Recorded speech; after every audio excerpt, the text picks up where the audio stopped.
And among the agenda before it is the continuation of the consideration of the Division of Revenue Bill, National Assembly Bills number 10 of the year 2025. The House began debate on the Division of Revenue Bill yesterday. This bill has been debated this morning. And for the remainder of the time allocated for debates of a bill, the House will this afternoon be debating the Division of Revenue Bill, National Assembly Bills number 10 of the year 2025, that among others seeks to increase the allocation of revenues to counties. But away from that, the Sports Amendment Bill, Senate Bills number 33 of the year 2024 by Nairobi Senator Edwin Sifuna is lined up for debate and subsequently a vote, popularly known as division, in the House terms. The Sports Amendment Bill number 2 being the other bill seeking to amend the already existing Act on Matter Sports, this being Bill number 45 of the year 2024. And this bill is sponsored by Senator Professor Tom Ojenda and Senator Raphael Chimera, is yet another bill that the House will vote on this afternoon, away from the Sports Amendment Bill sponsored by Nairobi Senator Edwin Sifuna. Under the Committee of the Whole, the House is set to consider a number of bills. Among them is the Early Childhood Education Bill, this being an amendment bill to the existing Act on Early Childhood Education. This bill is by Senator Eddie Oketch, and the Local Content Bill, Senate Bills number 50 of the year 2023 by the Chairperson Standing Committee on Matters Energy. The Street Vendors Protection of Livelihood Bill, Senate Bills number 41 of the year 2023, is the last bill that will be considered by the Committee of the Whole, and this bill is sponsored by Senator Esther Okenyuri. There are a number of motions before the House this afternoon. The report of the Standing Committee on Health on the county oversight and networking engagements of Taita Taveta County, Mombasa, and Kwale counties is a motion that the Committee on Health seeks to have the House adopt its report. And similarly, the Committee of Health also visited counties in West Pokot, Trans Nzoia, and Turkana counties to ascertain the provision of healthcare facilities. The two reports will be adopted by the House this afternoon. The Chairperson, Standing Committee on National Cohesion, Equal Opportunity, and Regional Integration, who also serves as a senator for Marsabit County, Senator Mohamed Chute, will this afternoon be seeking to have the Senate adopt the report of his committee on the progress report of the Committee on Cohesion into the inquiry on the diversity, inclusivity of staff composition in agencies in Kenya.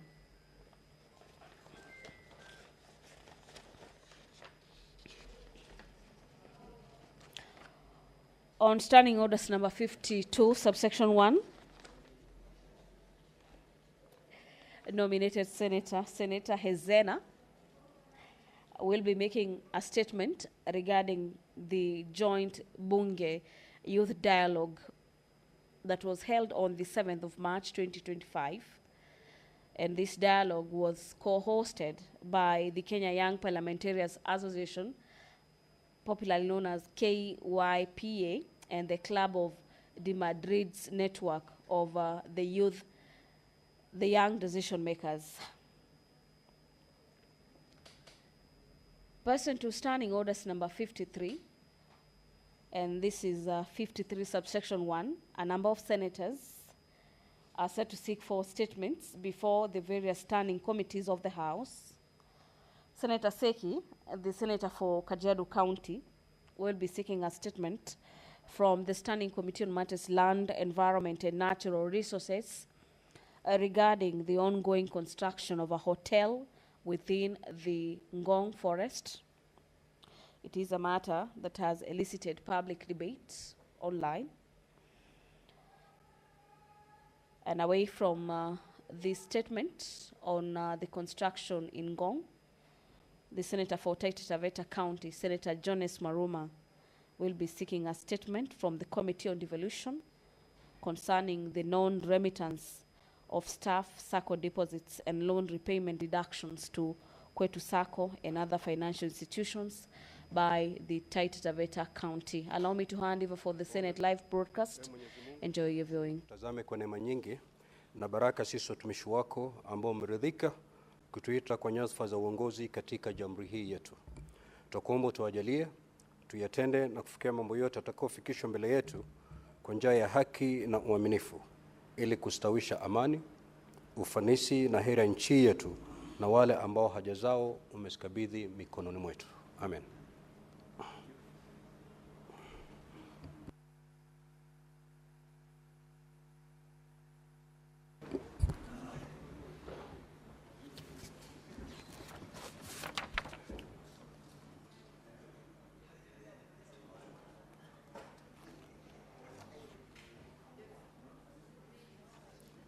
Clerk, do we have quorum? Sergeant at Times, kindly ring the quorum bell for 10 minutes.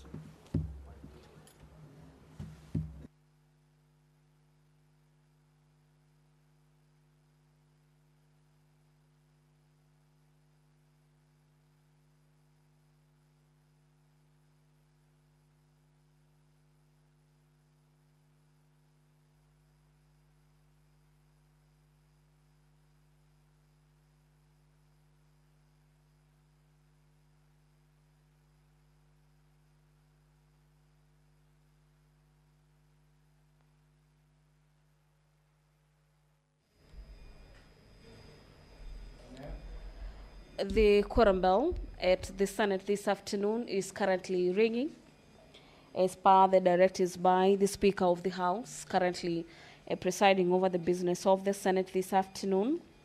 And the quorum bell being on ring mode is due to the mere fact that the House lacks quorum.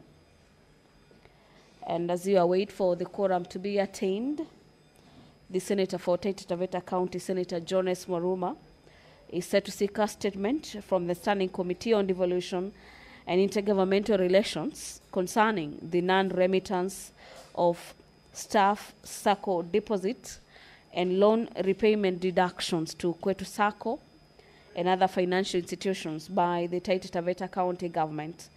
Senator Hamida Kibwana will be seeking a statement from the Standing Committee on Lands, Environment and Natural Resources concerning the status of housing facilities for forest rangers under the Kenya Forest Service, or KFS if you may like. Senator Sifuna, the Senator for Nairobi County, his statement will be to the Standing Committee on Matters Labor and Social Welfare regarding the state of affairs at the Kenya Rugby Union. Senator Tabitha Mutinda will be the last senator under Standing Orders number 53, subsection 1, to seek a statement, and her statements will be directed to the Standing Committee on Finance and Budget, in which she is the vice chairperson, and her statement is in regards to the operationalization of the Victim Protection Trust Fund.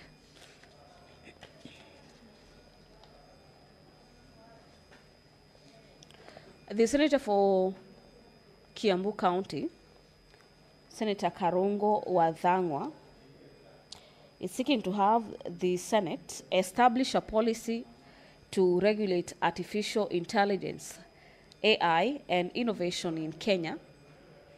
And in the motion, the Senator for Kiambu is concerned of a number of factors.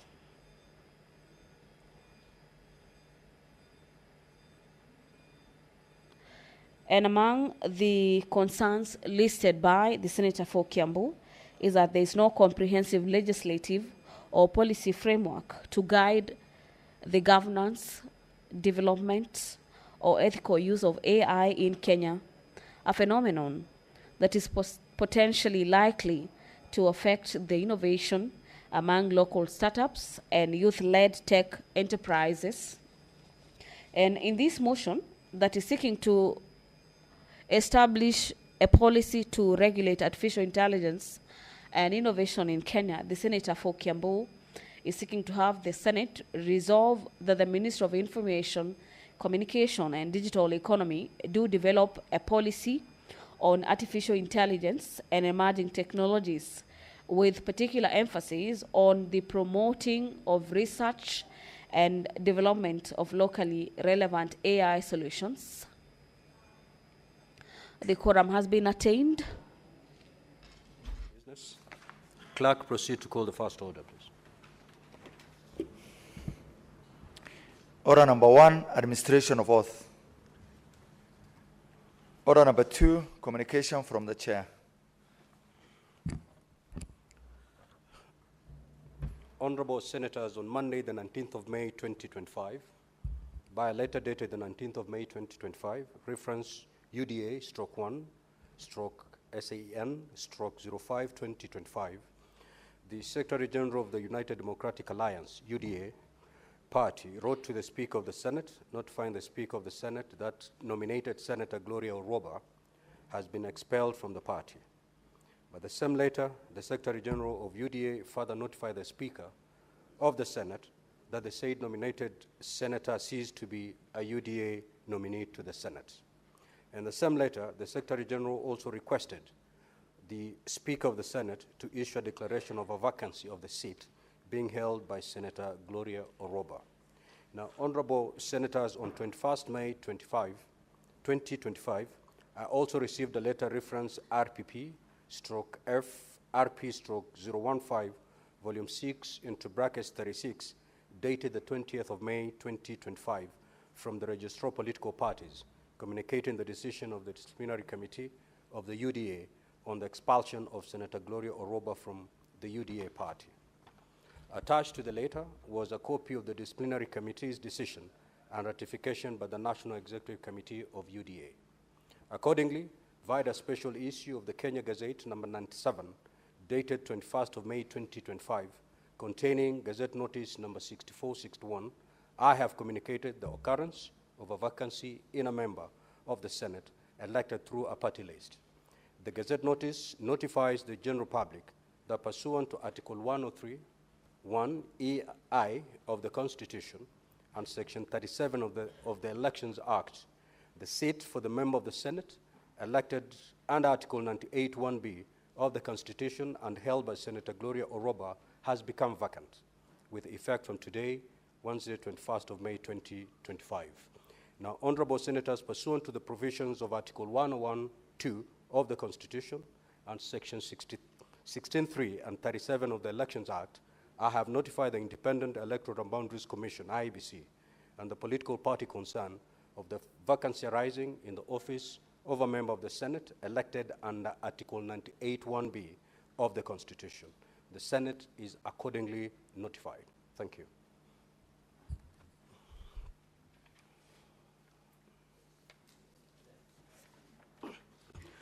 Take your seats, honorable members. I have further communication to make.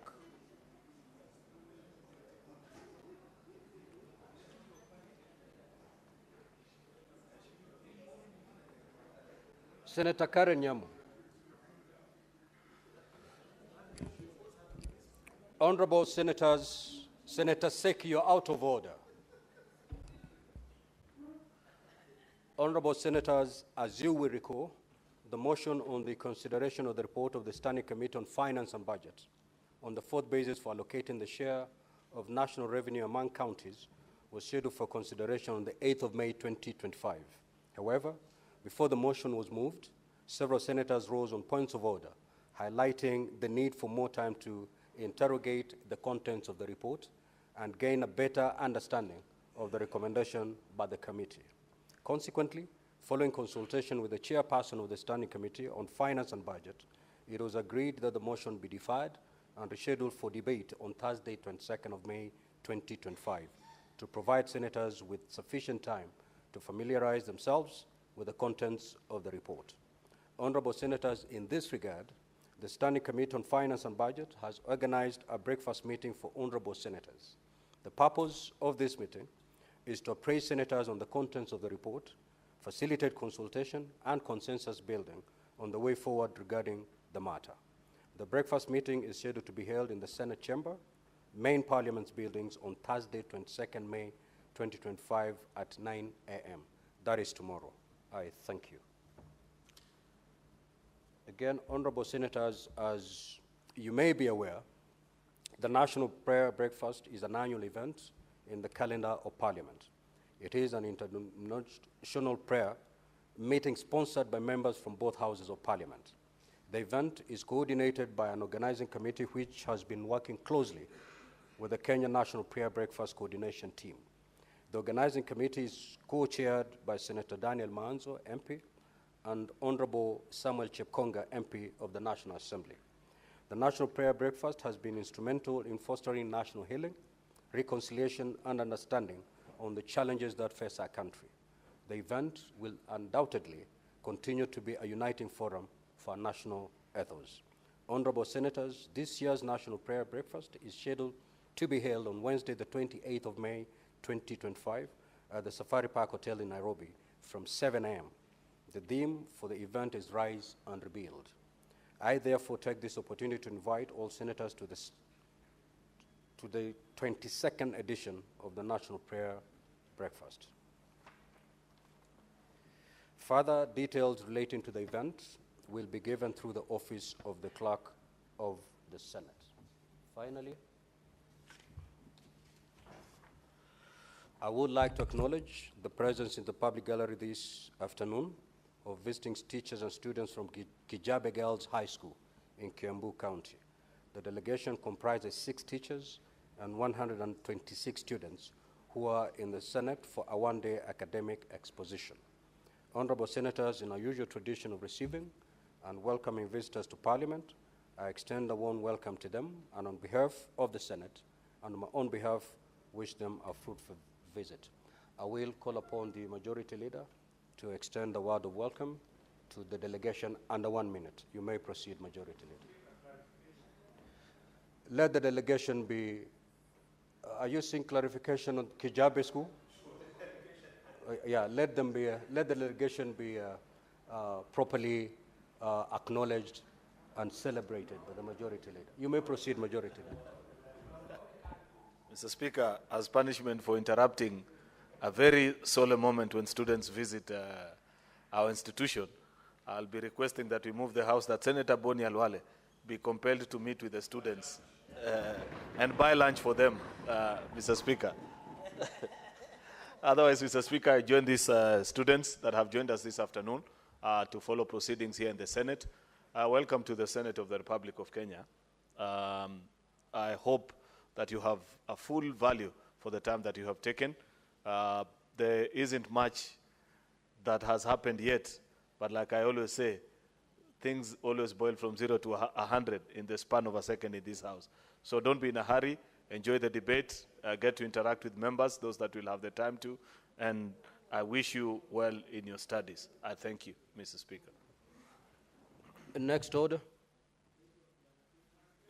Yes, what is your point of clarification, Senator Kalwale? I sit on the Senate Finance and Budget Committee, and in our last sitting, the Vice Chair, who was then chairing, advised us that during tomorrow's breakfast meeting, one of the leaders of the Republic will address the Senate. So the clarification I seek is that in that meeting I was in the minority. I would have rather that if such a thing should take place, it should be pursuant to Standing Order number 29. Mr. Speaker, if indeed it is true, why are we not pursuing Standing Order number 29? Instead, we are allowing this dignitary to sneak into this very important meeting for discussing the formula for sharing revenue. Senator Boni, indeed, it has been indicated to me by both the Majority Leader and the Minority Leader that the Honorable Prime Minister and party leader for the Orange Democratic Movement will be coming for purposes of consulting with members of the Senate on that formula. He is not coming pursuant to the standing order that you have just invoked. He's coming in a consultative forum where we will sit to hear his thoughts, and thereafter we will also put our heads together as the House behind a closed door to deliberate and try to see if he can be able to hammer consensus on this formula. As and when he's coming to address the Senate in open plenary, then certainly that standing order will be invoked, but not for purposes of tomorrow's meeting. Senator Fernandi.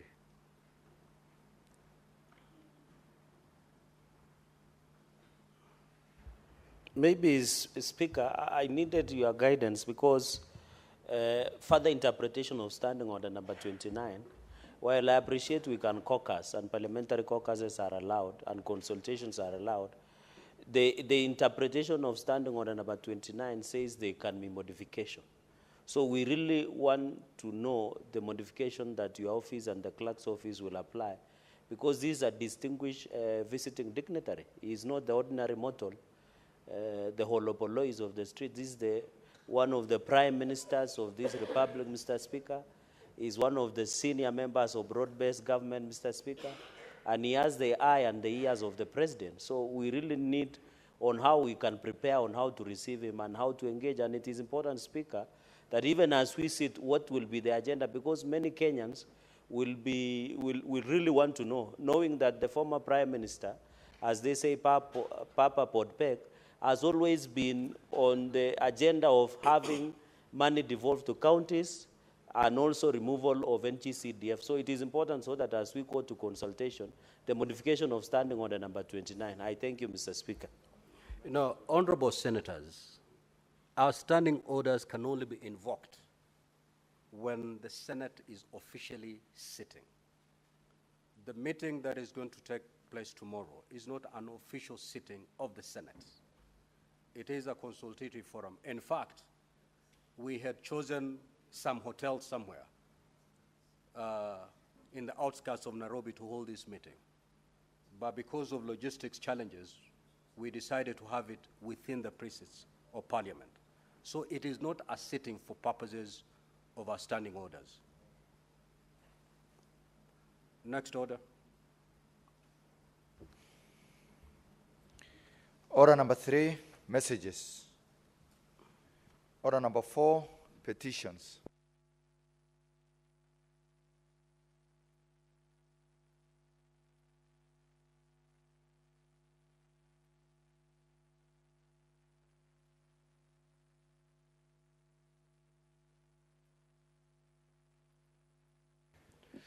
Senator Boni, take your seat. Just about to report a petition.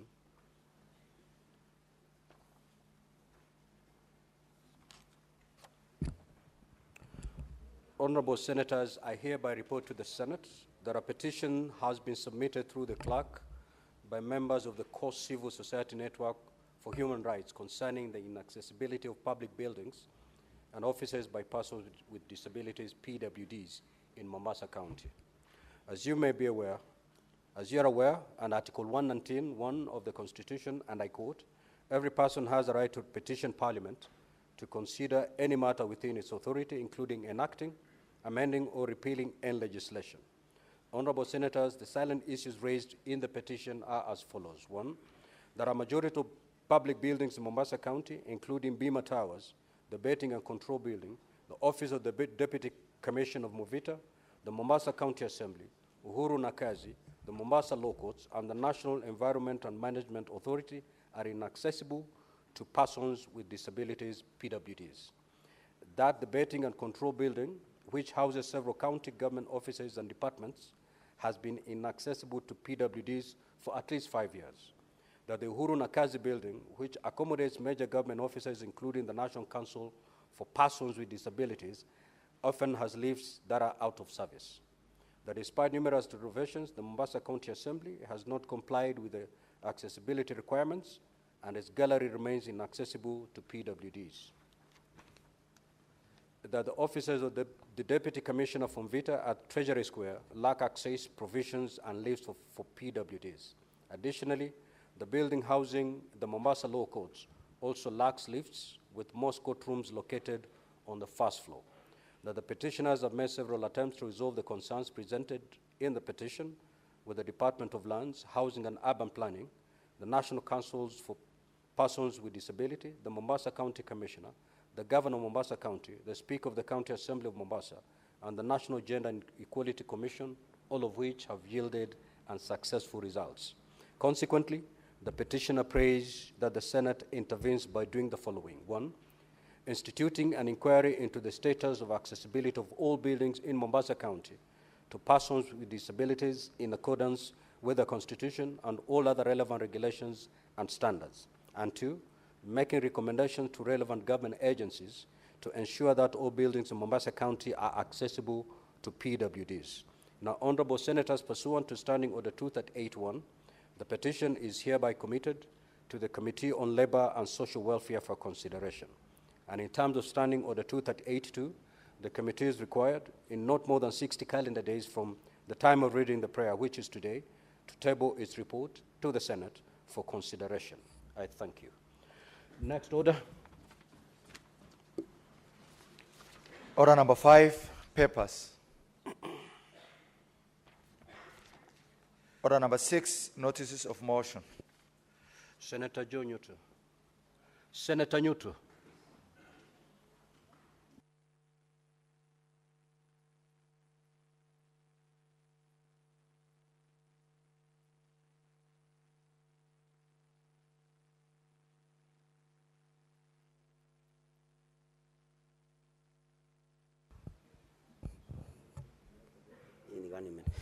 Mr. Speaker, I had requested to comment on that petition. I don't know whether it's allowable. Senator Newton, I called you so that you give notice.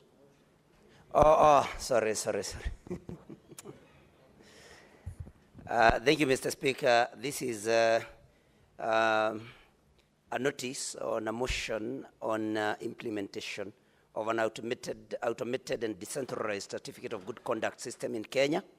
I beg to give notice of the following motion, Mr. Speaker, that aware a certificate of good conduct is a major requirement for Kenyan citizens in accessing employment, business opportunities, and in some instances, financial engagements with the financial institutions in Kenya, with a certificate having a validity period of 1 year.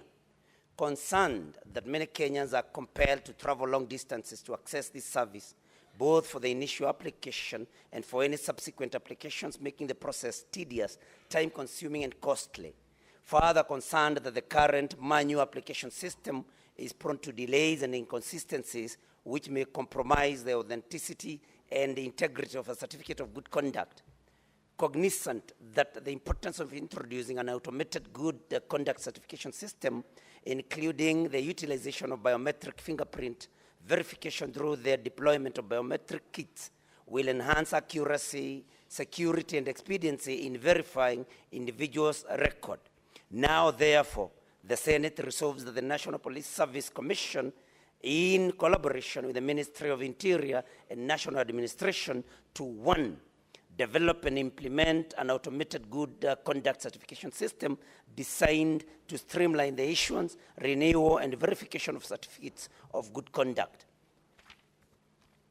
2, incorporate advanced technologies such as biometric fingerprint recognition, data encryption, and secure communication protocols to ensure the accuracy of individual records.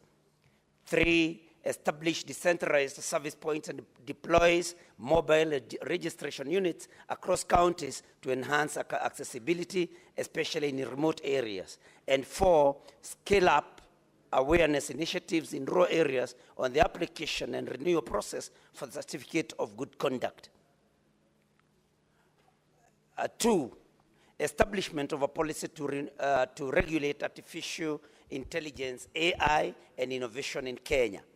That aware that the 4th industrial revolution is redefining economies globally through emerging technologies such as artificial intelligence, AI, blockchain, and financial technology, fintech. Further, aware that Kenya has made commendable strides in digital infrastructure and mobile innovation, positioning itself as a potential leader in Africa's tech-driven future, noting that in a landmark decision, the African Union Executive Council endorsed the Continental AI Strategy during its 45th Ordinary Session in Accra, Ghana on July 18th to 19th, 2024, to underscore Africa's commitment to an Africa-centric development-focused approach to AI, promoting ethical, responsible, and equitable practices. Cognizant that the Continental AI Strategy calls for unified national approaches among AU member states to navigate the complexities of AI-driven change, aiming to strengthen regional and global cooperation and position Africa as a leader in inclusive and responsible AI development. Appreciating that the Ministry of Information, Communications and the Digital Economy recently formulated the complexities. Honorable Senator Newton. Yes. You were to give notice on the implementation of the automated and decentralized certificate of good conduct system. Sorry, I went all the way to number. You are reading the entire order paper.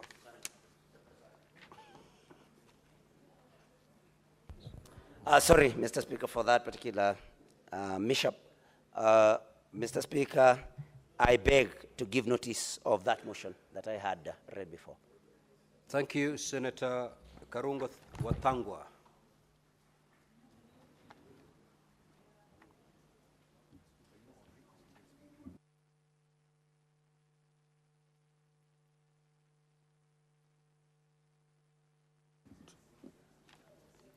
Senator Newton, to neaten the record,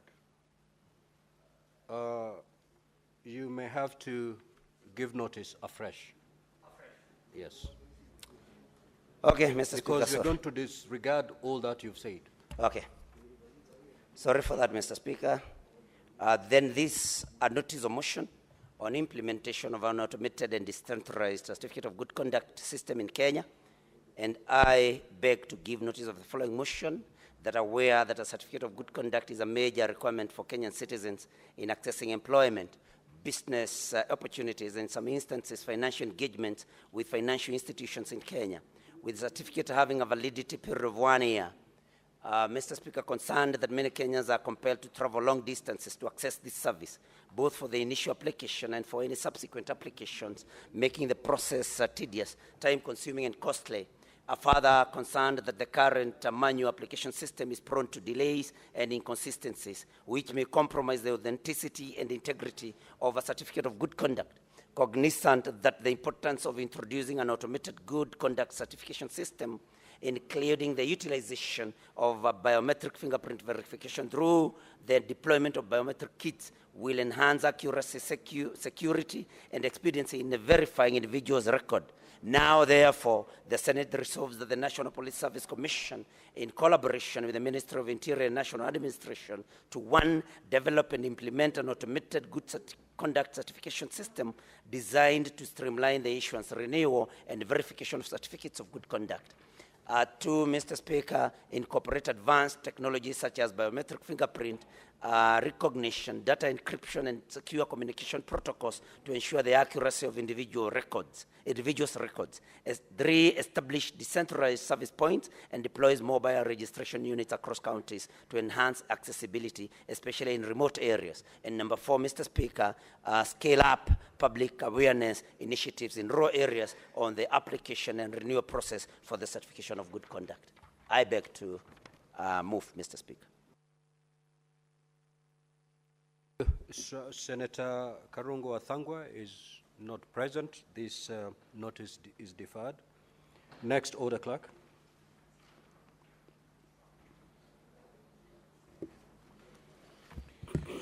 Order number 7, questions and statements. Statements pursuant to Standing Order 52-1. Senator Ezena Lemalentiana. That statement is dropped. Statements pursuant to Standing Order 53-1, Senator Hamida Kibwana.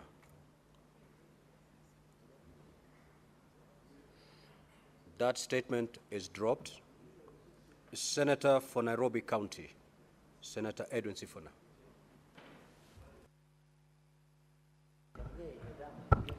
Thank you, Honorable Speaker. I rise pursuant to Standing Order 53-1 to seek a statement from the Standing Committee on Labour and Social Welfare on a matter of national concern regarding the state of affairs at the Kenya Rugby Union.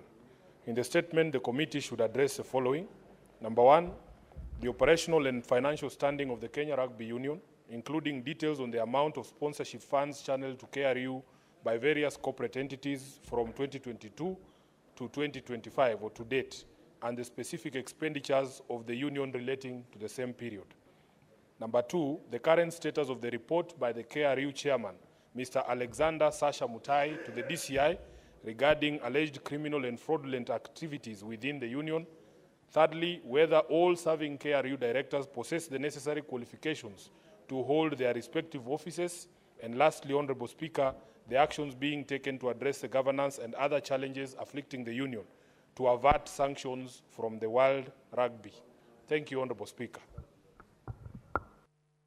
Senator for Kajiado County, the Honorable Senator Seki Lenku Olekana.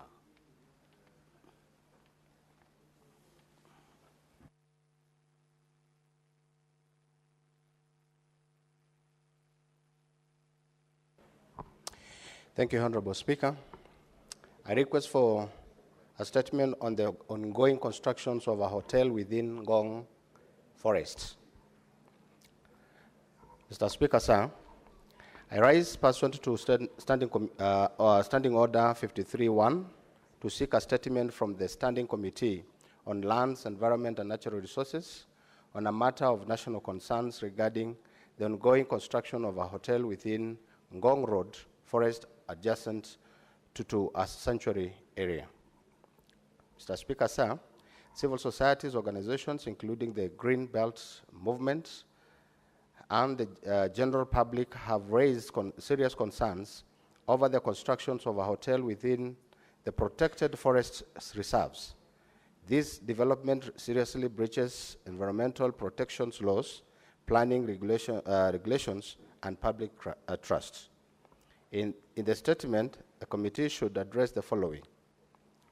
The identity of the developer currently constructing the hotel within the Ngong Road Forest, the finding of the environmental impact assessments for the constructions of projects, and whether the public was informed and or involved in the assessment as completed by the Environmental Management and Coordination Act, whether the construction project was approved by relevant authorities, including the Kenya Forest Service, the relevant county governments, and the National Environmental Management Authority, and if so, obtain information on the legal basis of such approval, considering Ngong Forest status as a gazetted forest reserves. Thank you, Honorable Speaker. The Senator for Taita Taveta County, the Honorable Senator Maruma.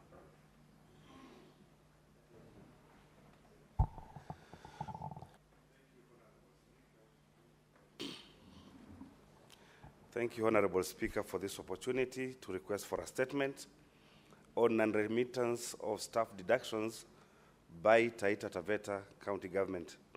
Mr. Speaker, sir, I rise pursuant to Standing Order 53-1 to seek a statement from the Standing Committee on Devolution and Intergovernmental Relations on a matter of county-wide concern regarding the non-remittance of staff SACCO deposits and loan repayment deductions to Kwetu SACCO and other financial institutions by the Taita Taveta County Government. Mr. Speaker, sir, the Taita Taveta County Government has been deducting funds from employees' salaries for SACCO deposits and loan repayment to Kwetu SACCO and other financial institutions. However, the county government has failed to remit these deductions to the respective institutions as required by law and existing agreements. In the statement, the committee should address the following.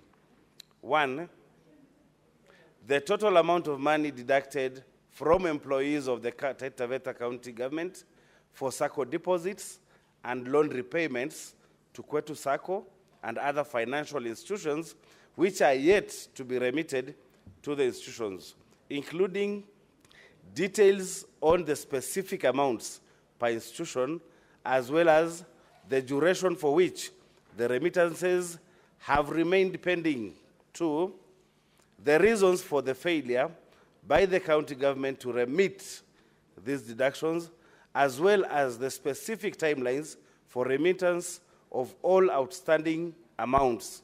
3, the measures in place to prevent such delays and or failures in future. I thank you, Mr. Speaker. Senator Tabitha Mutenda.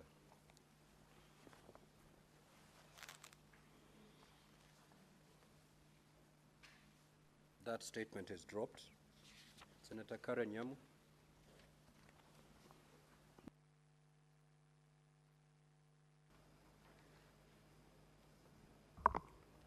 Thank you, Mr. Speaker. I rise pursuant to Standing Order 53-1 to seek a statement from the Standing Committee on National Security, Defense and Foreign Relations on a matter of county-wide concern regarding the ongoing harassment, abuse, and violent eviction of hawkers in the Nairobi Central Business District by the Nairobi City County Enforcement Officers. Mr. Speaker, recent events in the CBD have brought to light troubling incidents involving county enforcement officers against hawkers. These include physical assault, extortion, and sexual abuse, particularly targeting female hawkers. Such acts are not only unethical and unlawful, but also violate Article 28 and 29 of the Constitution, as well as statutes, including the Sexual Offences Act and the Code of Conduct for Public Officers. Mr. Speaker, the informal sector serves as a critical economic lifeline for many urban residents and should therefore be integrated into the urban economy. However, hawkers continue to face harassment and lawful arrests, confiscation of their goods, and intimidation, often by officers who are unidentifiable and operate with impunity. These actions have disproportionately affected vulnerable populations, including women, youth, and persons with disabilities, exacerbating their economic and personal insecurity. In the statement, the committee should address the following: the policy framework guiding the Nairobi City County Government Enforcement Officers' actions against hawkers. 2, whether enforcement officers receive sufficient training to ensure compliance with the law and ethical standards and the systems in place to hold them accountable for misconduct. 3, the measures being taken by the county government to establish inclusive, adequate, and accessible vending spaces for hawkers while ensuring protection, especially for women, from physical abuse, extortion, and sexual violence. 4, the existence and effectiveness of oversight and complaint handling mechanisms through which hawkers and the public can report misconduct by enforcement officers. I thank you, Mr. Speaker. Senator Hamida.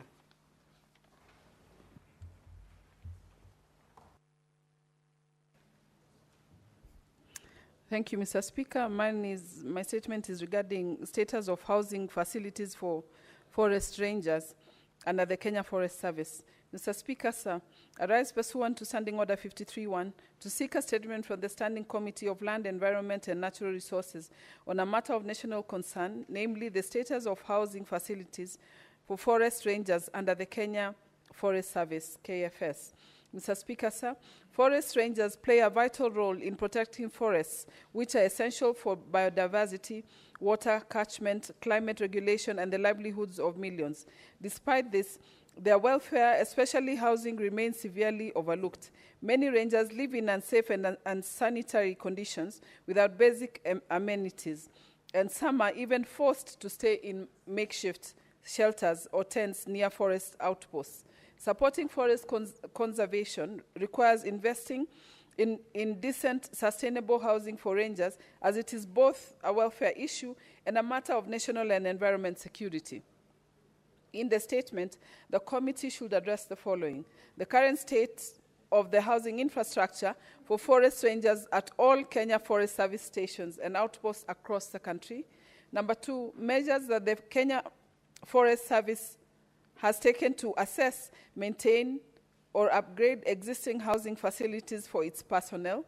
Number three, plans for the Ministry of Environment, Climate Change and Forestry to invest in sustainable, safe and decent housing for forest rangers, including through public-private partnerships, and indicate any projected timelines for implementing these improvements. Finally, budgetary allocations and policy frameworks in place to support the long-term welfare of forest rangers, particularly in relation to their living conditions. I thank you, Mr. Speaker. Thank you. Honorable Hezana, you may proceed to make your statement pursuant to Standing Order 52. And thereafter, we'll move to comments.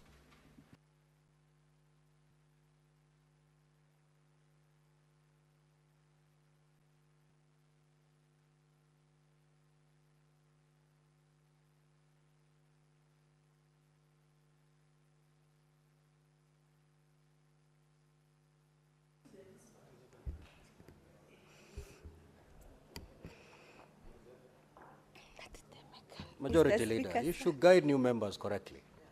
You should not scare them. Proceed, Honorable Senator. Mr. Speaker, sir, I rise pursuant to the Standing Order 52-1 to make a statement on a matter of national concern on the joint Bunge Youth Dialogue held on the 17th of March 2025, co-hosted by the Kenya Young Parliamentarians Association and the Club de Madrid WYDE network of young decision makers. The event took place within the precincts of Parliament at the Kenyatta International Conference Center. Mr. Speaker, sir, this dialogue was a deliberate and strategic intervention designed to bridge the persistent gap between youth-led civic action and formal policy making. Members of county assemblies, student leaders, and civil societies actors alongside international delegates from over 10 countries.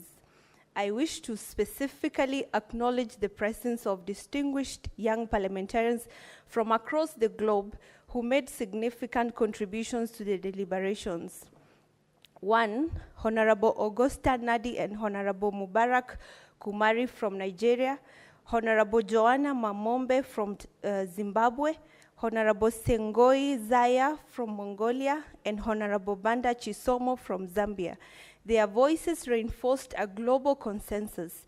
Young people are rising, and parliaments must rise with them.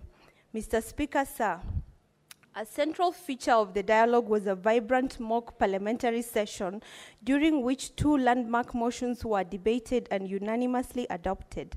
One, motion on youth and democracy in Kenya, which called for dismantling of systemic and structural barriers to youth inclusion in governance.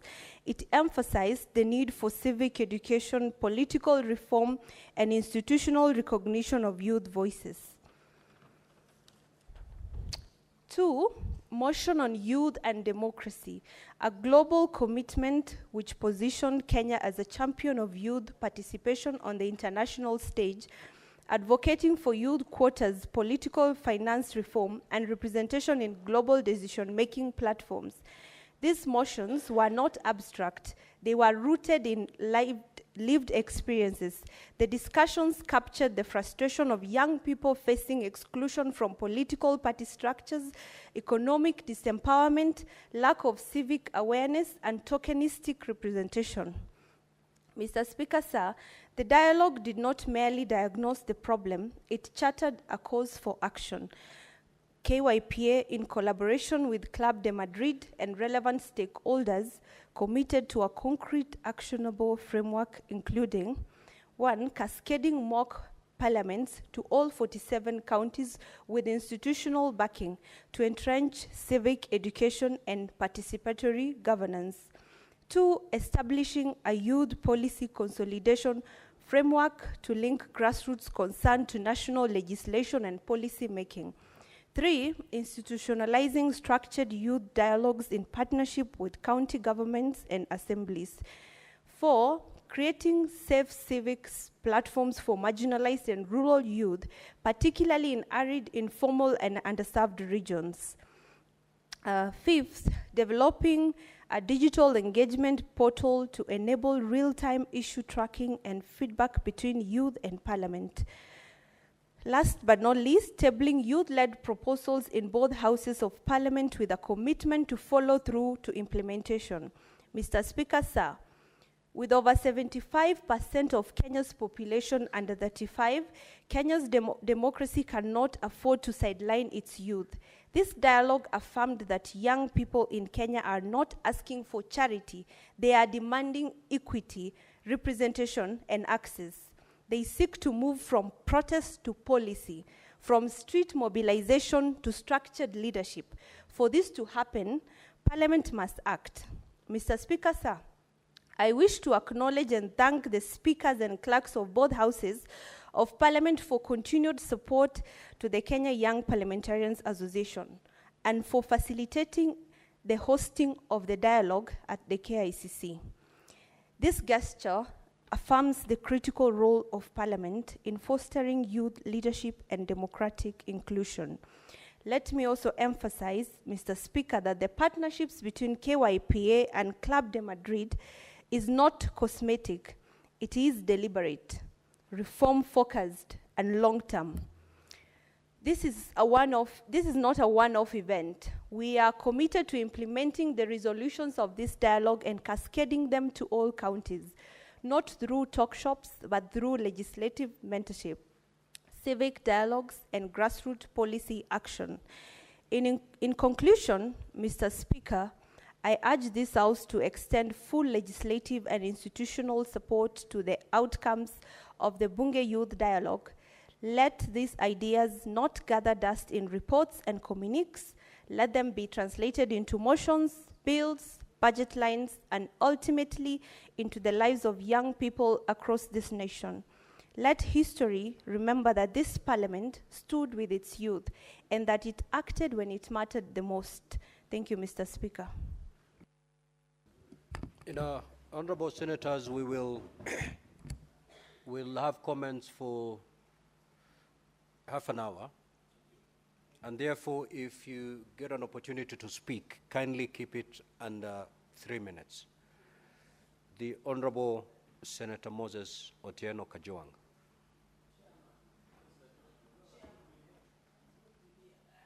The Honorable Senator Cheriot Aaron. Mr. Speaker, I thank you. Mr. Speaker, I rise to comment on this statement by Senator Edwin Sifuna on the operations of KRU. As a fan of rugby and sports in general, Mr. Speaker, it must be our interest to ensure that our federations function optimally.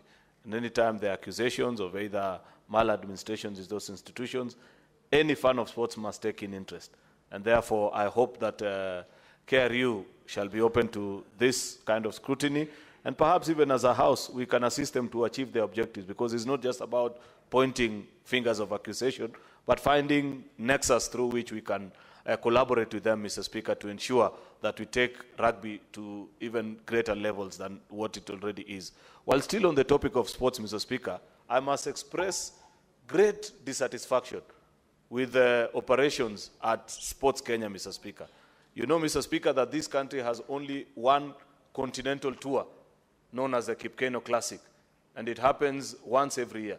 We are the only African country, actually, that has the honor of serving, of hosting, actually, that international, a gold league standard competition, Mr. Speaker. And this year, I saw a memo being released yesterday by Sports Kenya that because of the unavailability of Nyayo Stadium and Kasarani, it shall be held at the Ulinzi Stadium. That cannot be the case, Mr. Speaker. I am told that Sports Kenya gave a contractor to repair the running track at Nyayo Stadium. Some fellow who could not tell the difference between what glue to use on that tartan, and therefore they showed up with super glue and ended up messing up the entire track. If that is a case and Kano Classic, Mr. Speaker, is held at Ulinzi and we end up losing the hosting right of that institution, I don't see why the board and the CEO of Sports Kenya should remain in office. It's really unfortunate, Mr. Speaker. We still have time up to the 31st of May, where this event will be happening, for them to put their act together. But we cannot tolerate, Mr. Speaker, that kind of... You cannot expect, Mr. Speaker, that international athletes will run on the same track where Senator Cherargei normally trains, Mr. Speaker, to Lindsay. That's really unfortunate and uncalled for. Therefore, I hope, Mr. Speaker, that before the 31st of May, Sports Kenya will put its act together and we will have a gold standard competition in the name of Kipkeino Classic 2025. I thank you. Senator Sifuna. Speaker, allow me to make a comment on the statement that was brought by the Senator for Kajiado, the Honorable Seki. Speaker, just a few weeks ago, I think it is not more than a month, the Cabinet Secretary responsible for the environment was here with us. And part of the problem we raised with the way that the Kenya Forest Service manages public relations is that they never tell the public when they are planning to do something or engage even the stakeholders in the community when they are developing plans for anything to do with our forests. You will wake up one day and Karura Forest is trending, they are cutting trees, they have not told anybody, and then they come and tell you they were harvesting mature trees. Now, Honorable Speaker, they have gone into Ngong Road Forest, and out of the blue, somebody is building a hotel in the middle of the forest without telling anybody. Honorable Speaker, it takes the locals there, the people, the neighbors, to raise the alarm and say there's something that is happening in the forest, for them to come out. And then I saw the chief conservator of forests coming there and saying, oh, the project is above board. Our constitution requires transparency. When you are dealing with public property, all it takes, Honorable Speaker, is for KFS to tell us, these are the plans for this particular forest, engage the stakeholders, engage the public, let us have NEMA on board, so that we are all clear that there is a project that is happening and this is how it's going to benefit us, especially when it comes to conservation of a forest. But this issue of them waiting for social media outrage, then they come and tell us, oh, this thing is above board. Honorable Speaker, we need to call out the Kenya Forest Service. Lastly, Honorable Speaker, on the statement that has been brought by my sister, Senator Karen Nyamu, when the current governor, Sakaja, was running, he promised a city of dignity and order. I will leave it to the public to judge his performance so far, whether there is dignity and there is order in this city. Honorable Speaker, because my office is across from his at KICC, sometimes even leaving KICC is difficult. There's hawkers protesting at his office every day. The inhumane manner in which these kanjos continue to handle the people, Honorable Speaker, we have to call him out, because he's the one who made a specific promise. It is as if these city council askaris, Honorable Speaker, are incorrigible. That even when he promised us that he's going to take them for trainings about what training do you need to be humane when you're doing your job, Honorable Speaker? Just recently, the PWDs who also do their business on the streets in Nairobi were kicked out, and Honorable Speaker, you know these are people who need to be handled with care. Every single day you wake up, Honorable Speaker, there is a case of these kanjos mishandling Kenyans and the people of Nairobi. So when the governor appears before this committee, let him answer to the people of Nairobi what is going on with this force. I thank you, Honorable Speaker. Senator Bone. Mr. Speaker, in 1989, Parliament kept quiet when Professor Wangari Maathai single-handedly fought the president, the then president of Kenya, over grabbing of Uhuru Park, because they wanted to put up a hotel of 60-story. I want to congratulate Senator Seki that now you have allowed Parliament to speak to this attempt to grab the Ngong Road forest. Mr. Speaker, the committee must clearly tell the country who is the developer. 2, does Ngong Road forest still exist, or these politicians have excised it and shared it among themselves? Mr. Speaker, I want to request members of the public to forgive some of the clean politicians. Not all politicians want to grab land, want to have land in the city. A green space in a city is a big thing. It must not take any effort to protect it. And because this is not an accident, Mr. Speaker, this developer actually went there, received permits, he was given licenses, he has even cut trees in that place, Mr. Speaker. Mr. Speaker, it must concern this House that this attempt is a stone throw away from Talanda City. So these greedy people, corrupt people, they are dying to have a hotel next to the new city so that they can do business. All this is vanity. Why don't they ask God? God will tell them that whether they like it or not, the law will catch up with them, and death is going to catch up with them. Let us protect Nairobi, the famous green city in the sun. Mr. Speaker. Senator Morgan.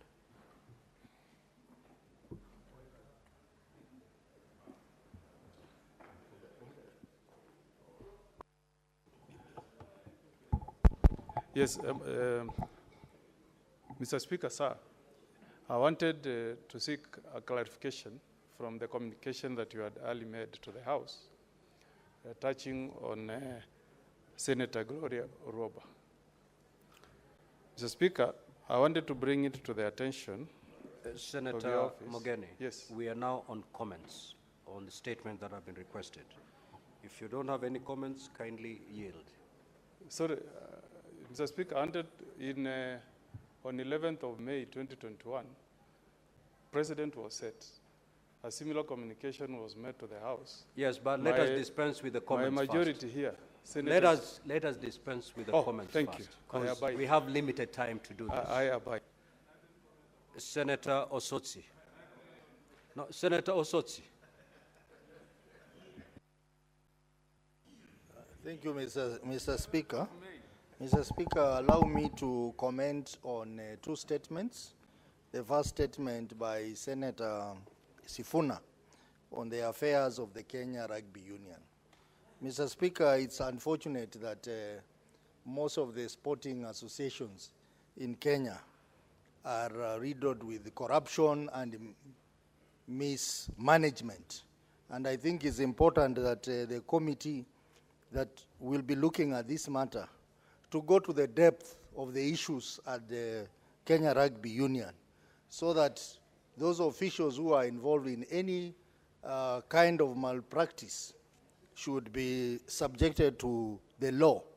It is unfortunate that our associations which are supposed to be managing the sports for the welfare of our youth, they are instead turning those associations into money-minting ventures. And that is why this country, which has huge potential in sports, is lagging behind in sports because of the conduct of the very people who are supposed to be managing this association. I also want to comment on the statement by Senator Mwaruma on the issue of non-remittance of statutory deduction by county governments. Mr. Speaker, this problem is rampant in most counties. We continue to see queries around non-remittance of SACCO dues, non-remittance of NSSF, non-remittance of SHA and other important statutory deduction by a county government. But one question that we must be asking ourselves, what is the role of control of budget? Because the control of budget is the one who approves these requisitions. How does she approve requisition of salaries without checking on the status of statutory deduction? I think it's important that the control of budget must be summoned by this House to explain how he or she is able to approve salaries without the statutory deduction being included. because that is where the problem is, Mr. Speaker.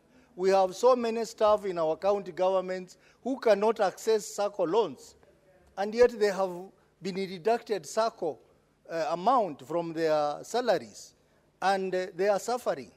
Mr. Speaker, this is a very serious problem, and how I wish the committee concerned should not just stop at Taita Taveta county government, but all the other county governments which are engaged in this very serious malpractice of not submitting remittance to the relevant institutions, including SACCOs. Mr. Speaker, I expect that the committee will invite all the other counties which have this problem. And even as we speak about this, Mr. Speaker, we did an inquiry the other day in my committee on the pensions, where counties owe pensioners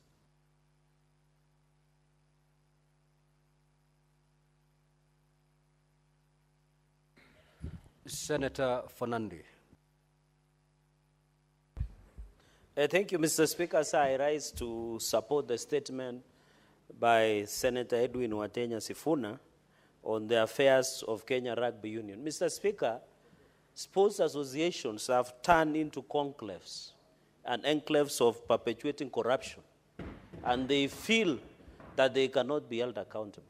Mr. Speaker, as much as some of us are fans of sports, it does not give the license to officials in our sports federation to carry out the bad manners that we are seeing that they are trying to do. Mr. Speaker, I want to demand the following as a progress. That Office of the Auditor General must forthwith do special and forensic audit against financial statements of Kenya Rugby Union, Mr. Speaker. Secondly, the DCI must fast-track the investigations of fraudulent activities within Kenya Rugby Union, Mr. Speaker, and be held accountable. I normally see DCI very efficient when it comes to arresting politicians. I want to test their efficiency in concluding this investigation into fraudulent activities in Kenya Rugby Union. Mr. Speaker, the fourth point is the number of board members. Their terms have expired. Mr. Speaker, we should follow the law in this country. Mr. Speaker, and that is why I'm saying football, and I want to challenge officials of Sports Federation, Basketball, Athletics Kenya, Federation of the Football, Mr. Speaker, all federations, including Kenya Rugby Union Federation. Why do they fear elections? As politicians, we don't fear elections. Mr. Speaker, you remember Athletics Kenya have never held elections for almost 10 years. There's 15 years, they are staying longer than Mugabe. Why would want people to be Mugabes of this world? What is so special in clinging to power in our federations, Mr. Speaker? The other day, Football Federation of Kenya held elections, Mr. Speaker, and nothing has happened. What is it that Kenya Rugby Union fear in holding an election for part of transparency and accountability, Mr. Speaker? And I want to assure the Senator of Nairobi, we are in this together to the full whole, Mr. Speaker. We must fix the mess in Kenya Rugby Union.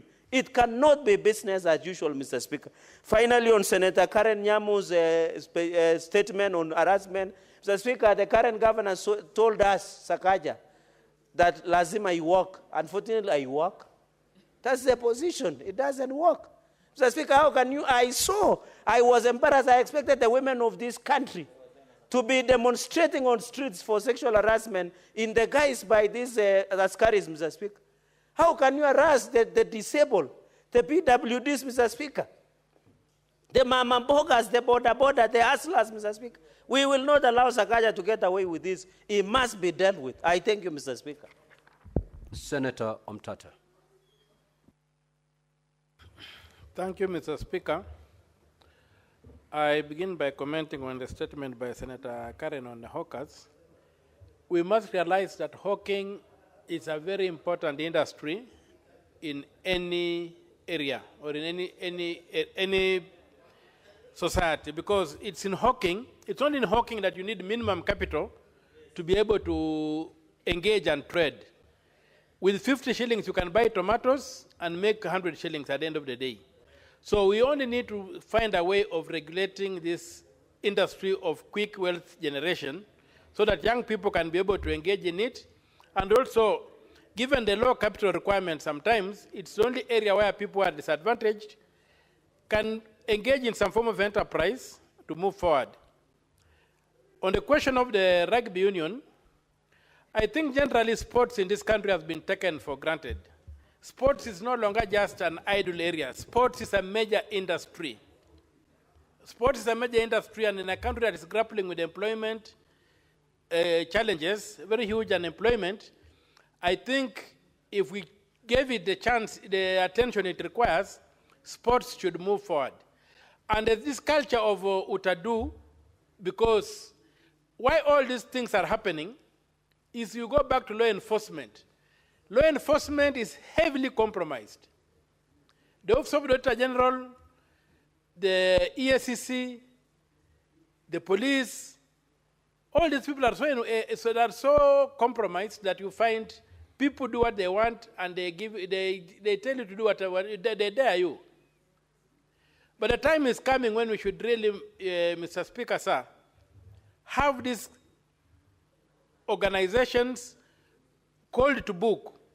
Where there's this rampant misuse of funds or public institutions, we should also be holding to account the organizations that are supposed to do the audit. There's been a trend to think that Parliament does audits. Parliament does not do audits.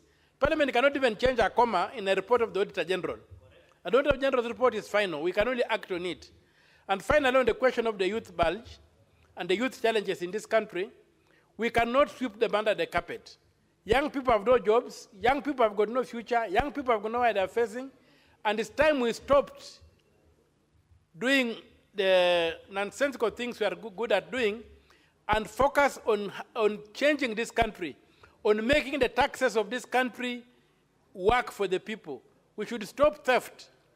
There's too much theft in this country. Right from the top of the government going down, everybody is stealing, and stealing without any fear. If we don't stop that, our youth are headed nowhere. Without any shame, as the bull of Nandi is telling me. So it is time for us to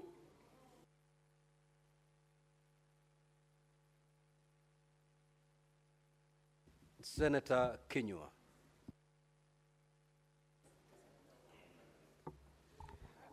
Asante sana Bwana Spika kunipa fursa hii kuchangia taarifa. Na ni vizuri ijulikane Bwana Spika ya kwamba watu ambao wanafanya biashara za rejareja wana haki Bwana Spika, kwa sababu wao wenyewe wanachangia zaidi katika maendeleo ya nchi Bwana Spika. Na ikumbuke sisi tulisema ya kwamba tulikuwa tukifanya siasa ya kwamba wale walalahoi wanapaswa wawe wakiangaliwa Bwana Spika. Haitakubalika Bwana Spika, na ni jambo la kuvunja moyo sana ikiwa wale ambao wanafanya biashara za rejareja hawapewi fursa Bwana Spika, wanahangaishwa, kusumbuliwa Bwana Spika. Hawezi wakasimama mahali popote katika jiji hili ama sehemu zozote za nchi ya Kenya Bwana Spika. Kwa hivyo sisi sote Bwana Spika tuna haki ya kufanya biashara mahali popote Bwana Spika.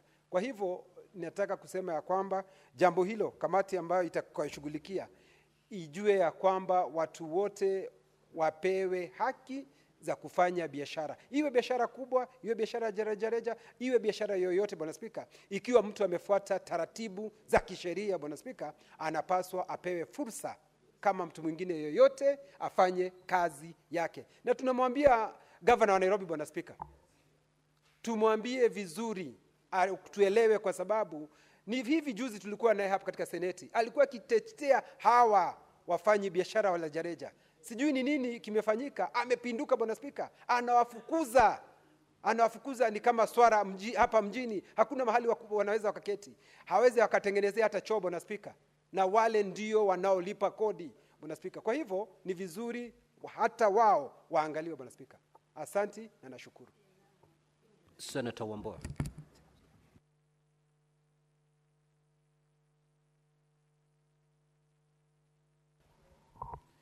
I thank you, Mr. Speaker. Mr. Speaker, I want to make a comment on the statement by Senator Karen Nyamu.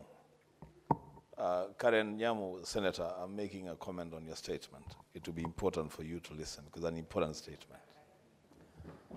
Mr. Speaker, when on December 17th, 2010, a vendor by the name Mohamed Bouaziz in a small city in Sidi in Tunisia set himself on fire outside the office of the governor.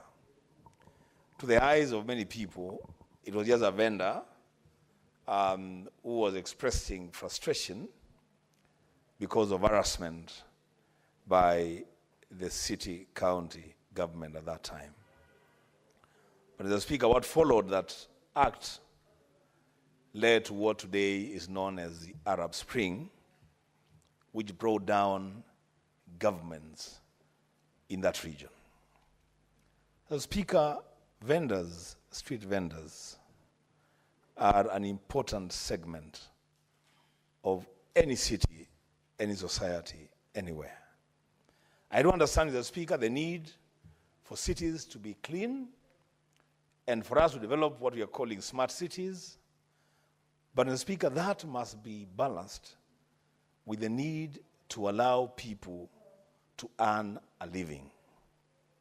When you chase street vendors and you get them out of the streets without providing them with alternatives, what exactly are you telling them to do?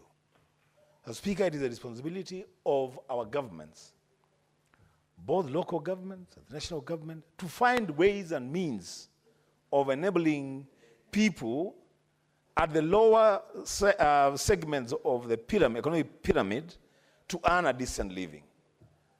The Speaker, yesterday, or was it today? It was the day last week, Mr. Speaker. I was having a conversation with the Minister for Cooperatives, Honorable Wycliffe Oparanya. I was talking about this access to the ASLA fund.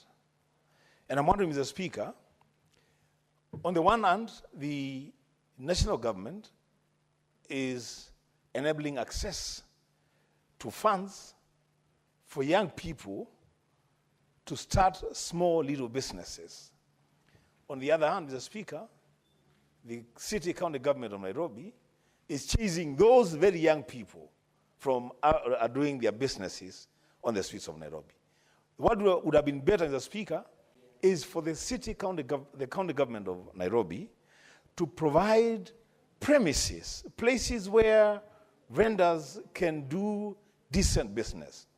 But charging young people with batons and women and beating them up, Mr. Speaker, to get them out of the street, Mr. Speaker, I think we are way, way past that era. And I want to call upon our friend, Senator Governor Sakaja, to rethink that strategy of getting vendors out of the streets. There are better ways of doing it, Mr. Speaker, than beating up people and chasing them from the streets. I thank you, Mr. Speaker. Senator Nyoto. Asante Bwana Spika.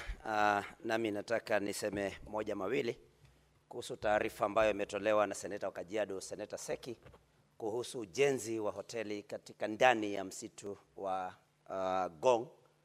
Bwana Spika, na hili ni jambo ambalo linatuhusu na kututia wasiwasi, kwa sababu Bwana Spika, tunajua kwamba kunayo hofu kwamba joto linaendelea kuzidi katika ulimwengu mzima, na ndio sababu kwamba tumeambiwa na hata serikali imesema kwamba kila mtu aweze kupanda miti 2, 3 na kadhalika, ili kwamba tuone kwamba misitu yetu inaendelea kukua na wala sio kupungua.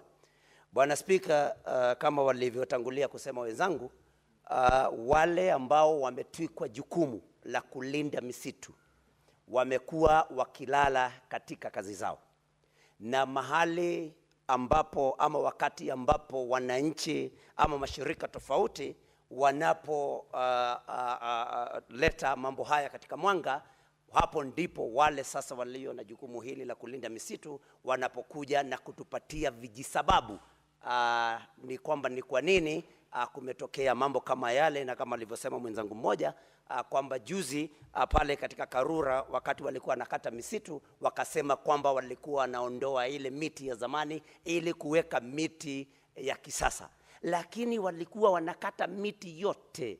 Ikiwa walikuwa wanataka kuondoa miti ya zamani na kuleta miti ile mingine sasa ya kisasa, wangekuwa wanakata michache, wanaacha michache. Kwa hivyo wanapokata miti kwa kijumla, tunashuku kwamba kuna watu wanaotaka kufanya mijengo ndani ya misitu, na ni lazima Bwana Spika, kulingana na katiba, ni lazima kwamba kabla ya kukata miti katika msitu kwamba umma ulizwe maoni yao, waweze kutoa maoni, na ni lazima kamati ambayo itachunguza swala hili ituambie, je, umma ulihusishwa? Je, umma ulipohusishwa waliamua aje? Je, walipitisha kwamba hoteli ijengwe mle ndani ya msitu? Na hoteli ile inajengewa nani? Ni nani mwenye kujenga ile hoteli? Manake Bwana Spika, kilicho muhimu sana ni kujua kama ni nani anayejenga ndani ya hoteli, kwa sababu naamini yule ambaye anajenga ndani ya hoteli hii ndani ya msitu ni lazima ni mtu aliye na ushawishi mkubwa katika serikali, na kwa hivyo ni lazima tujue ni nani. Mimi kwangu la mwanzo ni kama tujue ni nani, ili tujue huyu ambaye anajenga bila kuhusisha umma, huyu anayejenga bila kuulizwa na maafisa ambao wamepatiwa jukumu hili la kulinda misitu, je, ni nani? Halafu Bwana Spika, ni lazima tujiulize, je, ni miti iliyokatwa pale ama palikuwa ni mahali ambapo palikuwa hapana miti? Na je, kuanzia sasa kwenda mbele tutahakikishiwa na nani kwamba misitu yetu isalama? Tutahakikishiwa na nani kwamba misitu yetu haitaendelea kukatwa? Bwana Spika, hili ni jambo ambalo kamati ya mashamba na turadhi za kitaifa lazima iangalie kwa makini sana, na ninataka kuamini kwamba mwenyekiti wangu seneta wa Mombasa, Seneta Faki, ameyasikia haya na kwamba ayapatie kipaumbele, alipatie kipaumbele jambo hili. Senator Beatrice Akinyi. Thank you, Honorable Speaker. Honorable Speaker, I rise to support the statement by Senator Ameda over the housing facilities for forest rangers. Honorable Speaker, housing is a basic need for all of us. Honorable Speaker, I'm on record having raised a complaint here about the housing situation at the Ndewa police station, Honorable Speaker. And on the same example that Senator Ameda has given here about forest rangers, there are notorious organizations that really are housing their officers in a very, very pathetic way, Honorable Speaker. There was really no need of having officers serving the public, but when you go to where they stay, and in houses provided by governments, the housing is pathetic, Honorable Speaker. This even reflects on the services that they give out there to Kenyans. Honorable Speaker, the housing state of the police officers at Ndewa police station, a station that is old, a station that houses over 100 police officers. If you go to that station, Honorable Speaker, you can only sympathize with the officers. They live in shanties. Some of them you can see through. Some of them that are shared amongst 2 or 3 families. And Honorable Speaker, what kind of indignity can that be? And how do we subject our officers to such kind of treatment, Honorable Speaker? And so this must be looked into, not only limited to the forest rangers, but to the National Police Service, and even to the prison warders across the county, Honorable Speaker. I secondly want to support this statement by Senator Mwaruma on the non-remittance of statutory deductions. Honorable Speaker, it is unfair that mostly county governments are not remitting some of these statutory deductions. Honorable Speaker, why would the counties deduct money from their workers but not remit them, Honorable Speaker? Some of these workers have been denied very basic services that they are entitled to. Some of them at the beginning of school calendars, their parents, the workers of these county governments go for loans from their circles, and they are not able to get loans because their employers have failed them, Honorable Speaker. So their children do not go to school in time, and Honorable Speaker, I find this not only unfair, but this is a criminal act by the county government. And lastly, Honorable Speaker, on the statement by Senator Karen, Honorable Speaker, why should we mistreat and harass hawkers that are doing their businesses and the county government collects cess from these hawkers? The hawkers must be given an environment in which to do their businesses with dignity.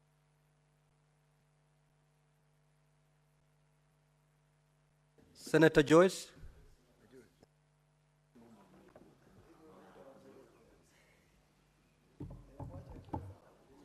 Yeah, thank you very much, Honorable Speaker. Mine is just to touch on the statement that was raised by Honorable Seki. Honorable Speaker, I would want to agree with a number of questions that he has raised pertaining the approvals that have been done to the said developer who is developing this hotel inside the forest. Honorable Speaker, I know this is one of the government agenda of cleaning this country. And it will look so weird for us to maybe allow some of the few individuals to maybe move ahead and get the trees in the pretense of putting up an hotel. Yet we have a number of freelance that they can develop the same, Honorable Speaker. So I just want to say that, Honorable Speaker, the culprit should be brought to book. Let's know who is this person who is giving these approvals. These are some of the measures that they are putting us as a country, Honorable Speaker. Sometimes you find a number of evictions that are being done in the country. They are done because of some careless people who are in offices, who are just giving people approvals which are not without following the due process, Honorable Speaker. So I just want to say that it is true that we need to get the details of this, and action must be taken. Thank you. Now, Honorable Senators, the 30 minutes allocated to this session has since terminated. We now move to the next order. Clerk, call the next order. Order number 8, the Division of Revenue Bill, National Assembly Bills number 10 of 2025. Second reading, resumption of debate. Now, at the interruption of debate on Wednesday, 21st May 2025, during the morning session, Senator Karungo Thangwa had the floor and had a balance of 12 minutes. I do not see him in the House. We will therefore proceed to allow other senators to pick it from there. Senator Faki. Asante Mheshimiwa Spika kwa kunipa fursa hii kuchangia mswada wa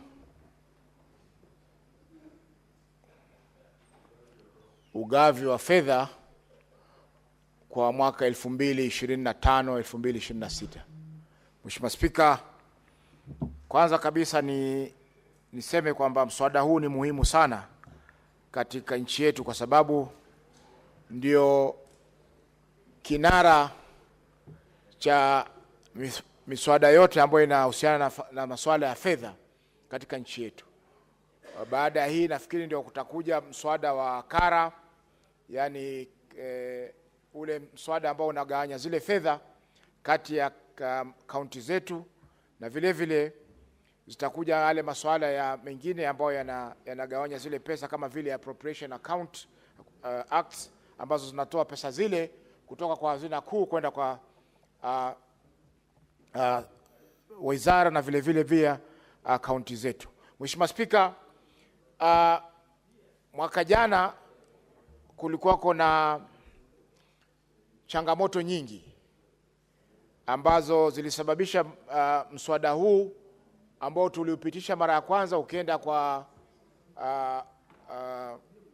maelewano, baadaye ukarejea tena kwa vile mswada wa fedha wa serikali ulikuwa umeondolewa katika bunge.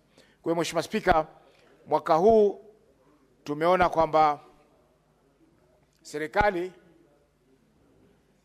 Mheshimiwa Spika, ningeomba nisikizwe kwa makini. Kuna seneta mbele yangu hapa kutoka Migori.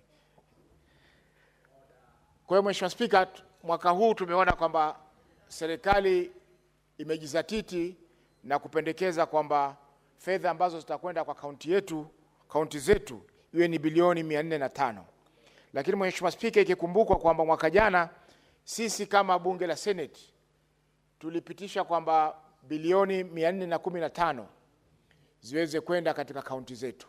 Baadaye tulipokwenda katika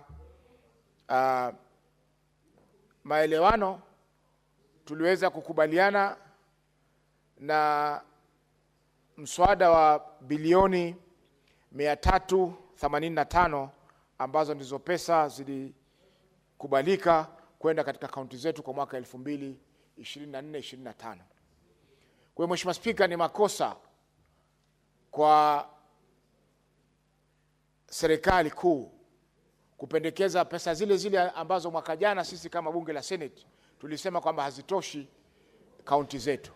Mheshimiwa Spika, tukiangalia kuhusiana na asilimia zile fedha ambazo zinakuja kwenye kaunti zetu kutoka 2013 mpaka sasa, pesa zile asilimia ile imekuwa ikipungua kila mwaka Mheshimiwa Spika.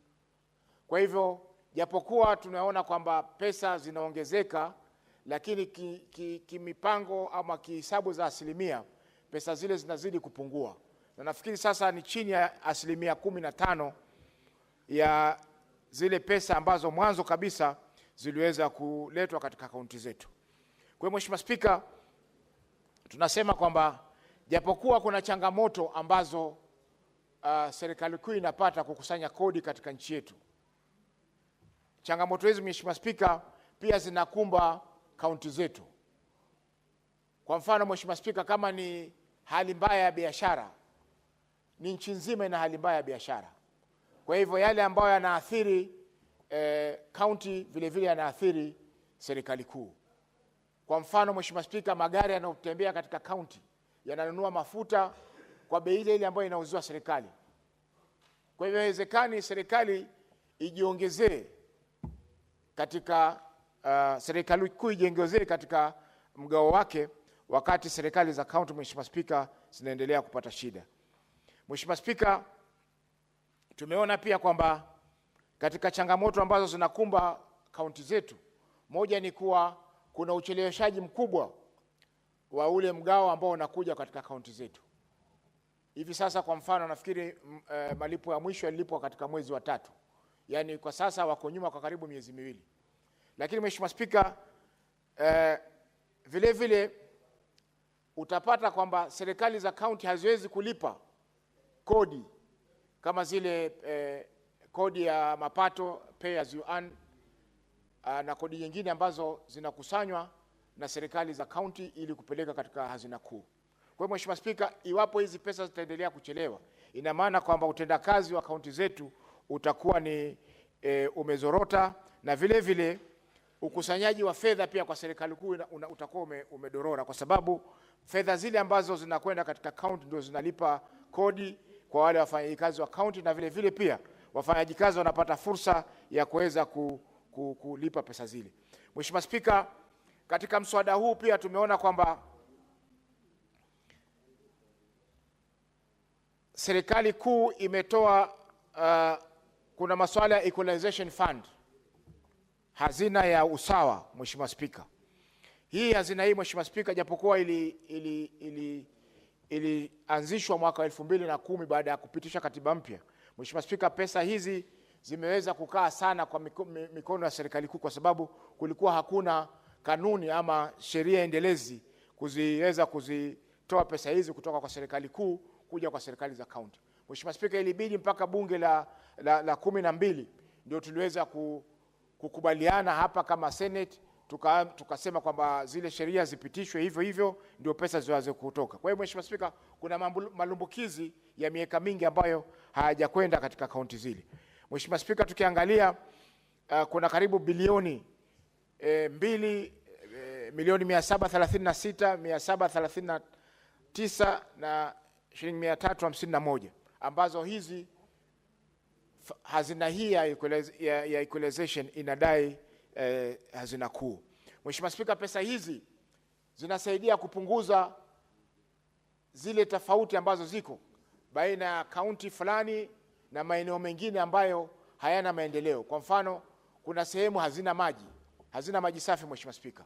Kuna sehemu hazina zahanati na pesa hizi zilinuiwa kufanya kazi hizo. Lakini Mheshimiwa Spika, iwapo zinaendelea kucheleweshwa ama kutopelekwa katika kaunti zile na hazina ya hii ya usawa, Mheshimiwa Spika, ina maana kwamba mara nyingi zile kazi ambazo zinatakana kufanywa katika maeneo yale ili ziweze kuwa sawa na kaunti zingine inaendelea kuchelewa, na hivyo basi kutakuwa hakuna usawa, japokuwa hazina hii ilibashiriwa kutumika kwa muda wa miaka 20.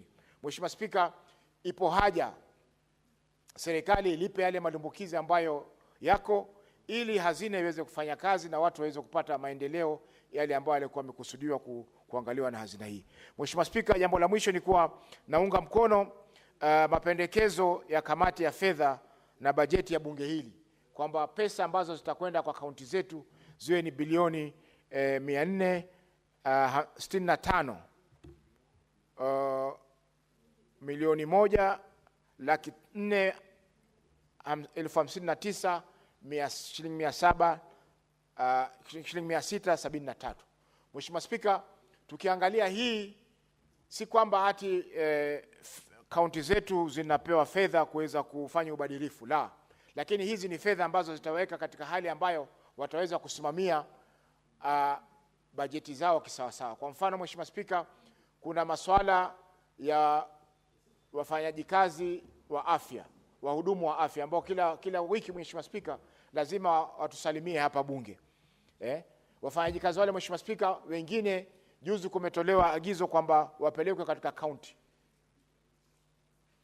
Payroll yao iende katika county Mheshimiwa Spika. Iwapo itaenda kwenye county na pesa hawajapelekewa Mheshimiwa Spika, watalipwa na nini? Mheshimiwa Spika, kuna huduma nyingine ambazo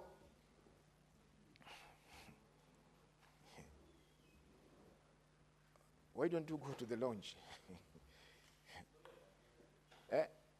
Mheshimiwa Spika, huduma zile ambazo hawa wahudumu wanapeana Mheshimiwa Spika, wahudumu wa afya wanapeana, iwapo watakosa kulipwa mishahara Mheshimiwa Spika, hali ya afya itadorora katika kaunti zetu kwa sababu hawa wanafanya kazi muhimu sana ambayo haiwezi kudharauliwa na kaunti zetu. Mheshimiwa Spika, tukiangalia masuala ya SHA yameongeza mzigo katika kaunti zetu. Tukiangalia masuala ya kodi ya nyumba,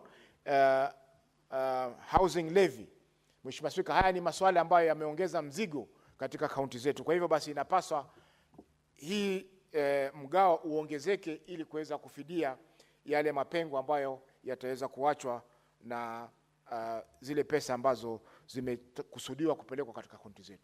Mheshimiwa Spika, hiyo si maanisha kwa hatusemi kwamba hakuna ubadilifu katika kaunti zetu Mheshimiwa Spika. Ukiangalia Mheshimiwa Spika, kila kaunti ina madhambi yake. Kwa mfano Mheshimiwa Spika, kaunti ya Mombasa ilipewa pesa za kuweza kujenga zile wanaita county aggregated industrial parks, karibu milioni 100 Mheshimiwa Spika. Lakini ukienda katika viwanja vile ambavyo vinajenga hizo county aggregated industrial parks Mheshimiwa Spika, utapata kwamba ni jiwe la msingi ambalo liliwekwa na waziri wa zamani wa biashara Mheshimiwa Moses Kuria, na mwaka jana, mwanzoni wa mwaka jana, na mpaka leo Mheshimiwa Spika hakuna jambo lolote linaendelea katika maeneo yale. Mheshimiwa Spika, ukiangalia masuala kama ya barabara katika kaunti ya Mombasa, Mheshimiwa Spika, barabara nyingi Mheshimiwa Spika kwa sasa hazipitiki kwa sababu ya mvua, na utapata ziko barabara za kura, ziko barabara za kaunti, zote hizi Mheshimiwa Spika ziko katika hali mbovu kabisa, na mji wa kitalii kama wa Mombasa haupasi kuwa na barabara kama zile Mheshimiwa Spika. Lakini utapata kwamba kaunti zetu zinatoa kipaumbele kwa mambo ambayo hayana msingi wowote ya kuendeleza kaunti zetu. Mheshimiwa Spika, tukiangalia katika masuala ya education, ya elimu, masuala ya elimu, japokuwa kaunti zinatakana ziangalie mambo ya chekechea, elimu ya chekechea na vile vile elimu ya kiufundi. Kaunti ya Mombasa Mheshimiwa Spika ina taasisi 2 peke yake za elimu ya ufundi. Na juzi ilikuwa aibu wakati tulipozuru kaunti ya Mombasa na kamati ya elimu ya bunge hili Mheshimiwa Spika, ambapo ilikuwa tulishindwa sisi kama watu wa Mombasa kujieleza ni miradi gani ambayo tumeweza kufanya katika masuala ya elimu ya kiufundi.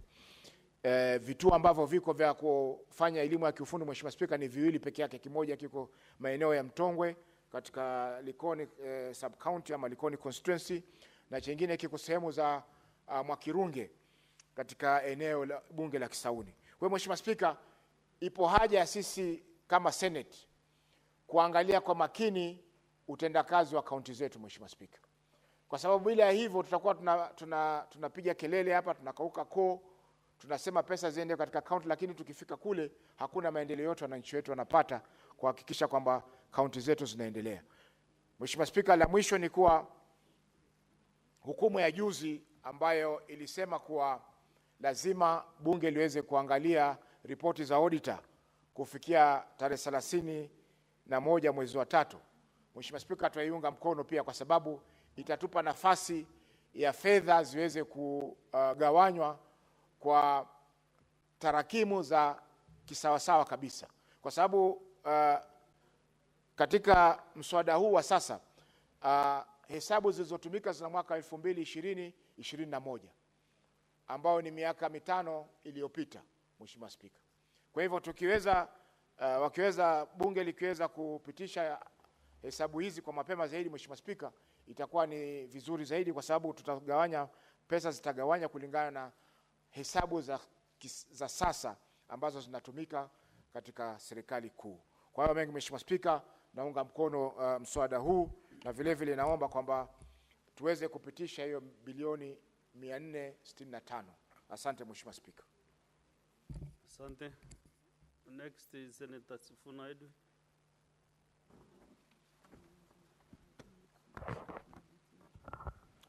Thank you, Honorable Speaker. Over the weekend, we had occasion, together with some of the colleagues from the National Assembly, to attend a function together in Migori. The majority leader was there. And part of the conversation we had when we were having lunch with our colleagues from the National Assembly is they thought that not everything between our two houses has to come to a stalemate before it is addressed. But, Honorable Speaker, it saddens me that for the 3rd straight year that I've been a senator of Nairobi, the National Assembly is again inviting us to a stalemate on this question of the division of revenue. I ask myself the question, why do we have to have a mediation every single year? I have never understood why our brothers in the National Assembly cannot just do what is right by devolution and what is right by the people. If indeed they know the recommendation that has been made by the Commission on Revenue Allocation, why can't they just give counties the 450 billion shillings that we have been asking for? But we will do what we have to do, Honorable Speaker, and fight for the rights of the devolution family in the best way that we can, because that is the duty that we saw to undertake. Honorable Speaker, I want to make it clear from the onset that I agree fully with the recommendations that have been made by our own committee on budget and finance. Speaker, I want to refer you very quickly to page 6 of that report. At page 6 of that report, Honorable Speaker, you will see that the committee has noted the projected revenue for the financial year 2025-2026 is estimated to be 2.8 trillion shillings. Out of this, the national government share is 2.4, Honorable Speaker, representing 85.3% of our entire revenue. And that the 405 billion Kenya shillings that has been proposed for the devolution family represents a paltry 14.28% of the total revenue. 14.28 falls short of the threshold that has been set by the Constitution of a minimum of 15%. Honorable Speaker, of course, they will argue that they are basing their math on the last audited accounts that have been approved by Parliament. But we know that this continues to be an injustice to the devolution family.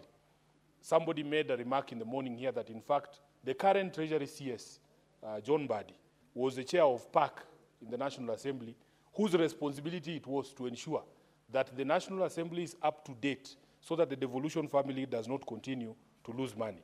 I will come back to John Mbadi in a short while, Honorable Speaker, but allow me to say that the Senate, this House, has recommended 465 billion. I don't know why the Speaker is shaking his head. Honorable Speaker, is there a problem? Have I said something that was offended the Speaker? Because, Honorable Speaker, I'll proceed as if nothing has happened. So, Speaker, if you look at the committee's observations on page 7, that the recommendation we have made as a Senate of 465 billion has science behind it. It is not just a figure that was plucked from the air. And you will see the committee says that the recommendation was informed by the need for county governments to meet new non-discretionary financial obligations relating to, number 1, housing levy deductions. This is a national government imposition. Number 2, contributions to the National Social Security Fund. Number 3, matching allocations for the county integrated industrial parks, which is a program that was initiated by the national government requiring county governments to match them. Matching allocations for community health promoters program. Honorable Speaker, this responsibility falls upon us as a county government to make sure we pay these CHPs. And then the procurement of new medical equipment. When we were in Mandera with Senator Roba, we were informed that all those beautiful machines in that referral hospital have come to the end of their lease, and we need for these county hospitals and facilities to be able to acquire new ones. And lastly, Honorable Speaker, meeting the outstanding obligation under doctors' collective bargaining agreements and annual wage drift. Speaker, you know, every single day, medical workers are outside our house here, including yesterday. They were here in Parliament. Sadly, they were tear gassed by the police. I don't know why, because they have been there every single day for the past 3 or so months. They have been there. Even today, they are here, Honorable Speaker. And we have been told by the leadership of these unions that these collective bargaining agreements are binding to county governments. So, Honorable Speaker, where we have reached in the health sector, in fact, I want to plead with the UHC workers that where we have reached now, the only thing we want to discuss is money. The time for stories is over. And the house that handles money is the National Assembly. So let them be protesting there, because we as a Senate have done our part. The chair of the Budget Committee must allocate the money that is required to absorb these UHC health workers and are permanent and pensionable. When I was in Garissa, I ran into the CS for health.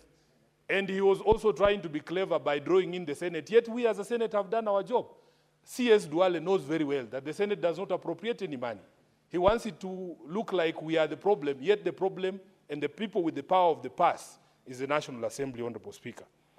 Thirdly, Honorable Speaker, there is the question of the MOU that we signed between ODM and UDA.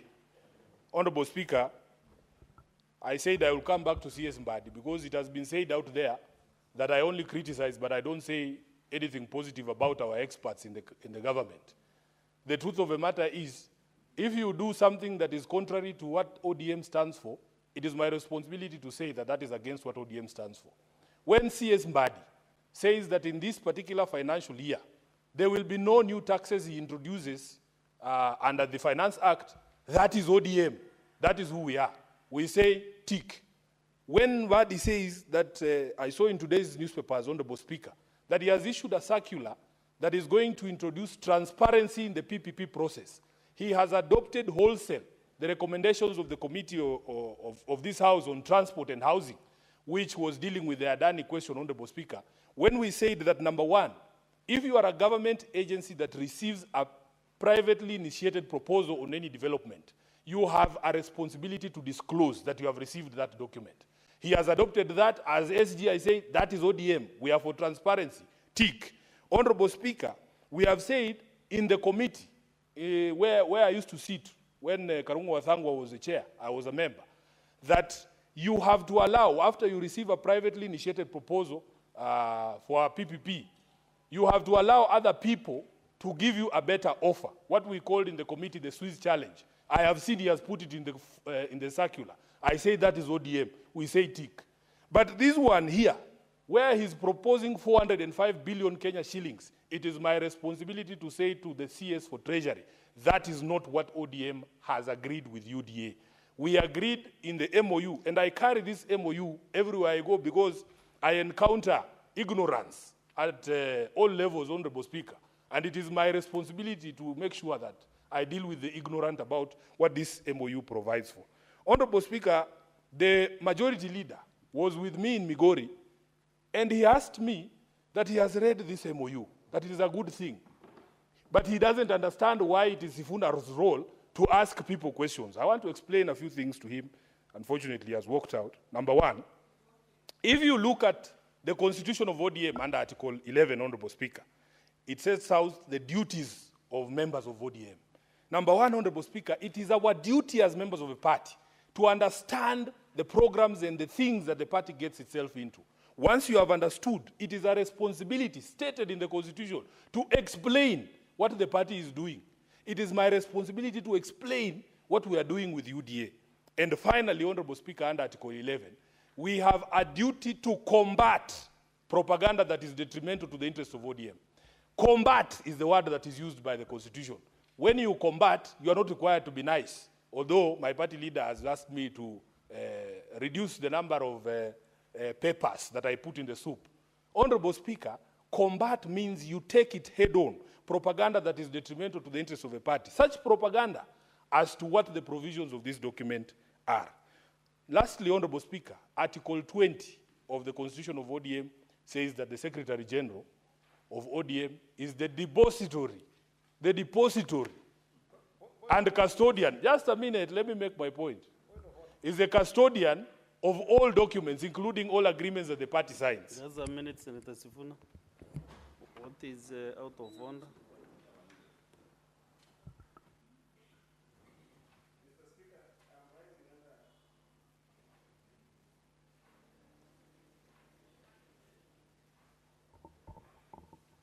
Mr. Speaker, I'm rising under Standing Order number 101, and there's a facet of it. It's a lot of things about it. But generally, if you look at under 101, it's the content of speeches that we make in this House. And Mr. Speaker, the SG of ODM, who is my SG, who I really also respect also as my deputy party whip, deputy whip in this House, has brought the argument on the agreement that ODM had with Kenya Kwanza as a substantive conversation around what we must have in this House when we're looking at what we have. Mr. Speaker, this is a spirit that I do support. However, Mr. Speaker, is it in order for this to be the basis for which we are discussing the issue of division of revenue in this House, when that agreement has not been put in this House and tabled as would be required under that standing order, Mr. Speaker, to the extent that there has been a motion that informs our debates here?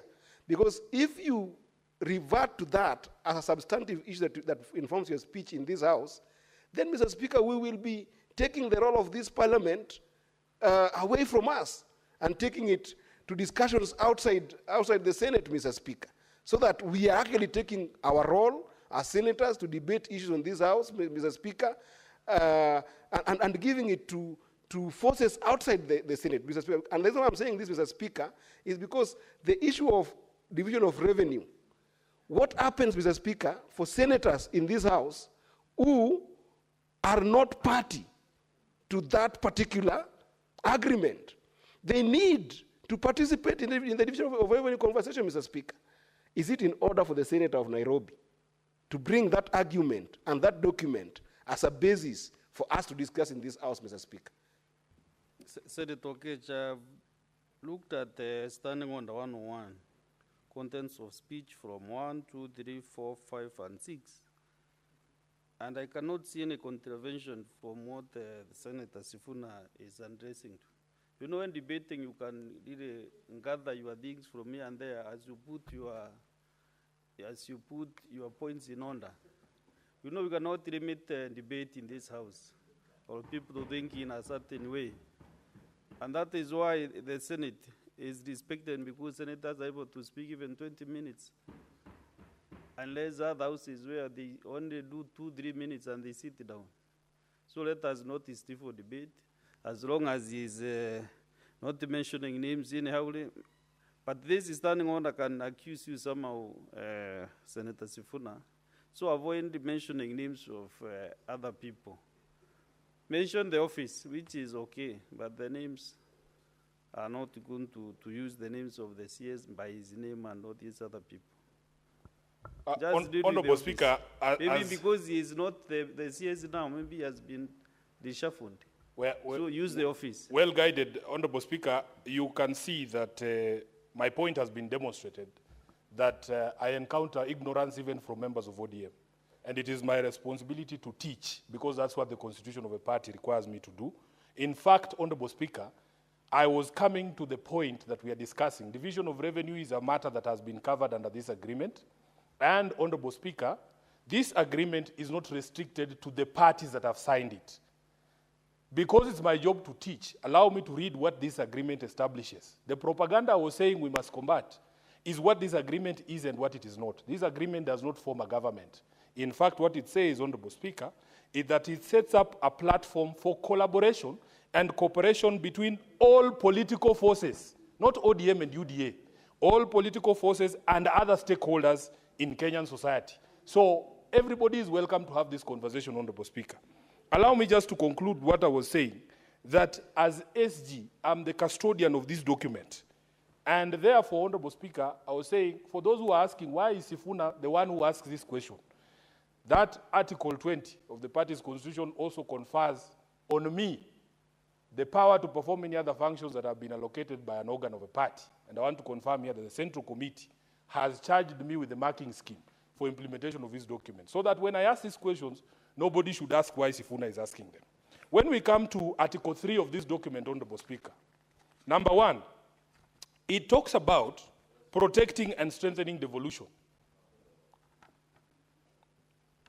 Honorable Speaker, please allow me to debate without all these interruptions. I don't know who I have offended. Senator Sifuna, you know, unfortunately, I cannot deny members' points of order. Yeah, but Honorable Speaker, it's not possible to deny them. Maybe you request them not to interrupt. Honorable Speaker, under Standing Order 121, you have powers to stop frivolous points of order. Please allow me to debate, because I think... Please, just have a seat. I want to reason if it is frivolous or it is... because I can't determine before it is, he talks about it. Speaker, it's very rare that you get a frivolous point of order from me.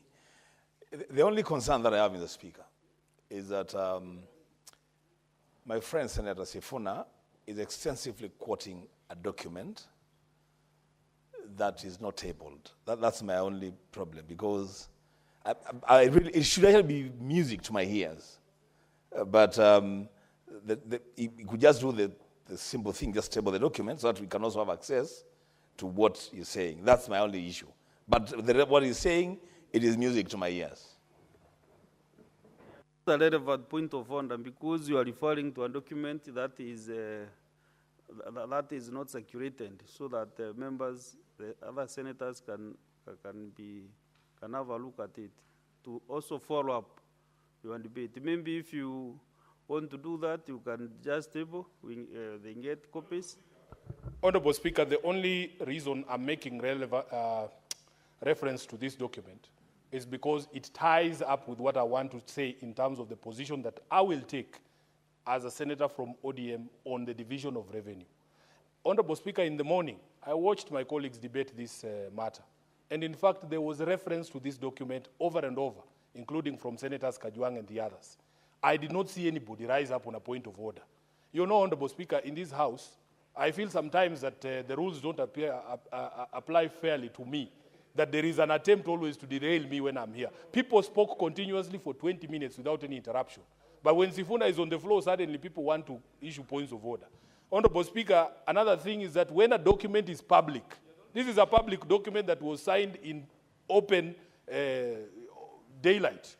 But people want Sifuna to be the one to bring copies to them. This is ridiculous, Honorable Speaker.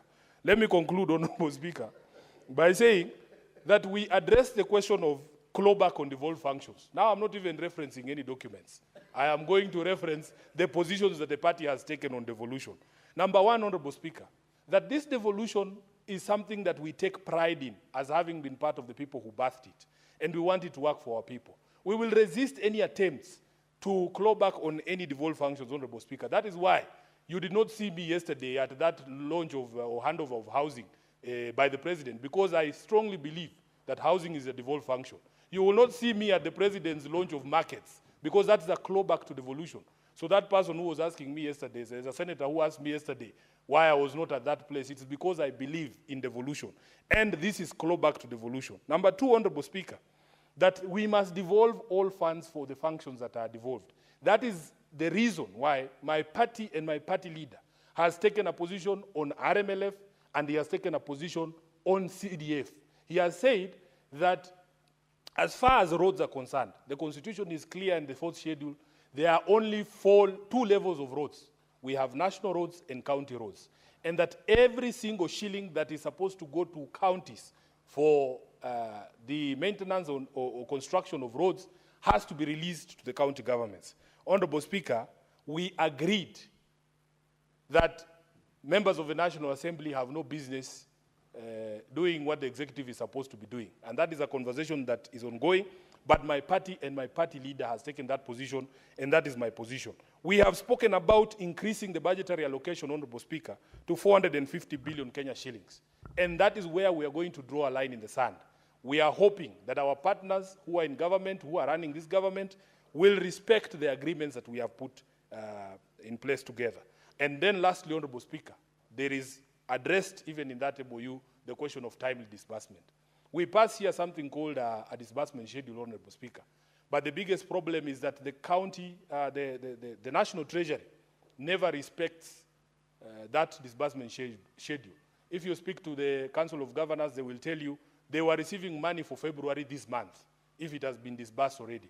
It is impossible to plan and to run an enterprise when there is such uncertainty as to when you will receive that allocation. Honorable Speaker, I went to Kahawa West a few months ago. There's a market there. The most troubling thing for the traders was that although they pay market levies to the county government had allowed the construction of those modern kiosks at the entrance of the market, so that every customer who comes to the market has no business or interest going into the market. Everything can be found in the kiosks outside of the market. And Honorable Speaker, when I was there, it's almost close to a year ago, we were shown a market that is being built there, and the county government assured me that once that new market is there, they will accommodate everybody there. I want to go back there very soon, Honorable Speaker, because the reports I'm getting is that that market has stalled. If you look at our sporting facilities, we had that conversation when we were doing statements. City Stadium, Honorable Speaker, has been closed for over 2 years up to now. And when you ask governors why nothing is happening on the ground, the thing they always cite is late disbursement of money and a lack of resources. You go to James Kangede in Woodley, that is the same situation. Honorable Speaker, I went to Roysambu just a few weeks ago. We had a meeting there with resident associations in Roysambu under the leadership of the MCA, so Peter Mumbi. Honorable Speaker, would you believe it? There is not a single public ECD school in Roysambu ward. Number two, there are no playgrounds in Roysambu, Honorable Speaker, and the spaces that have been designated for playgrounds have been grabbed. If you go to Marurui Health Center and you look at the situation of that place, Honorable Speaker, it is despicable. First of all, construction has never been completed. Number two, there was supposed to be a fence that is built because you can imagine, Honorable Speaker, it is a maternity and it is so close to the road that people can actually hear and see our mothers when they are giving birth, something that is the indignity that we spoke about. I say the governor promised a city of order and dignity. You should go to Marurui when it rains, Honorable Speaker. You will be embarrassed to be in the city of Nairobi. I had another meeting recently with MCN Ndungu from Kiamaiko. He tells me there is no single capital project that is being undertaken in Kiamaiko ward, Honorable Speaker. And that the biggest problem is even last year when they were given some allocation for construction of roads, some contractors did good Cabro roads in the ward, but they have not been paid up to now. When you ask Sakaja, Governor Sakaja, he will tell you he has no money. Let disbursement by the National Treasury and other challenges that he says is facing. I had a meeting with Karis, who is our MCA, Honorable Speaker, from Ruai. Ruai is one of the largest wards actually in Nairobi. It is actually the largest. I think it's about 100 square kilometers. Honorable Speaker, number one, there are no roads that have been built by the county in Ruai ward. There was an attempt, he told me, to do a road called Kanisani Road, Honorable Speaker, and about 387 million shillings was allocated. Then the road construction was broken into two parts, Part A and Part B. The contractor did something for Part A. 3 rainy seasons later, Honorable Speaker, that entire thing was washed away because he did not have the resources to be able to complete the road. He told me about the water situation in his ward.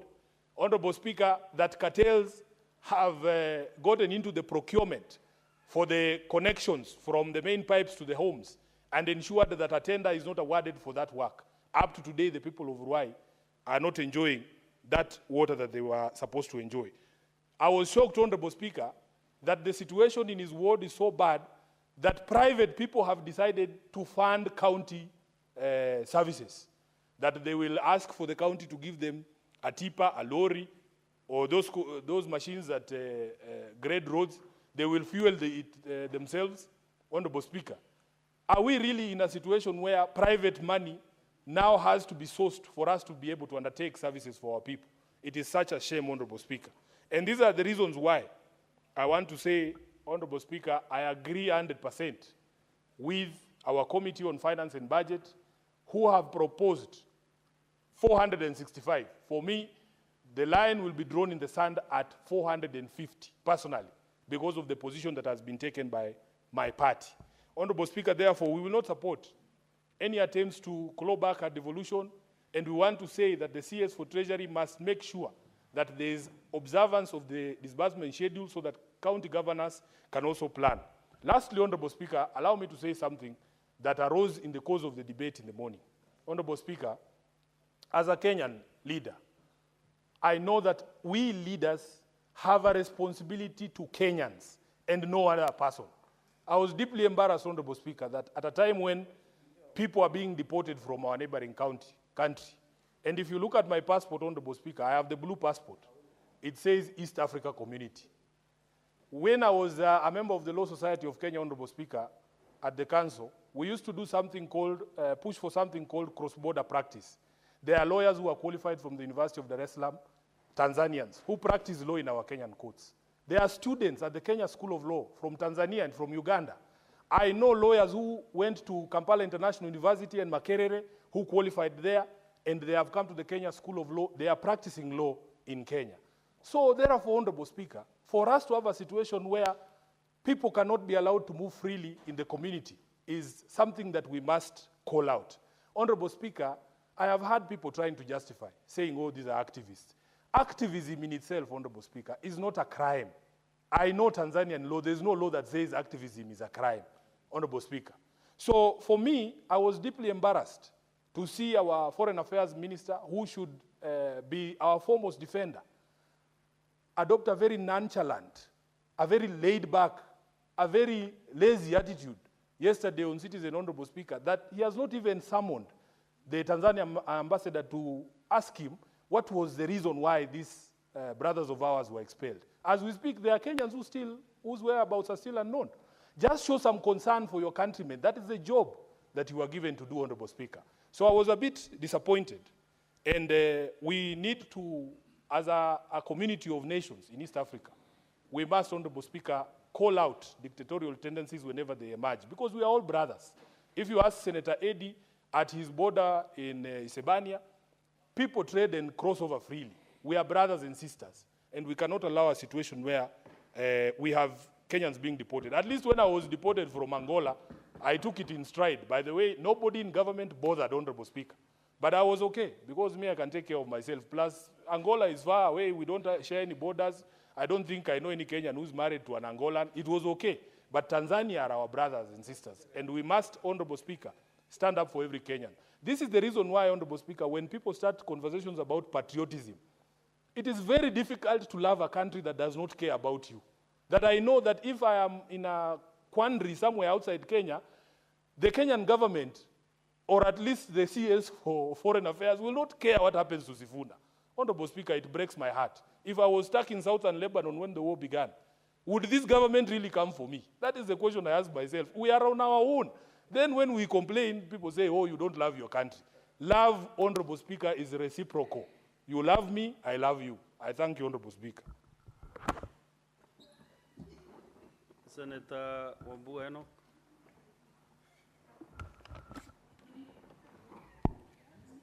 Thank you, Mr. Speaker. I like the parting shot by Senator Sifuna. He's craving love from the government so that he can love back.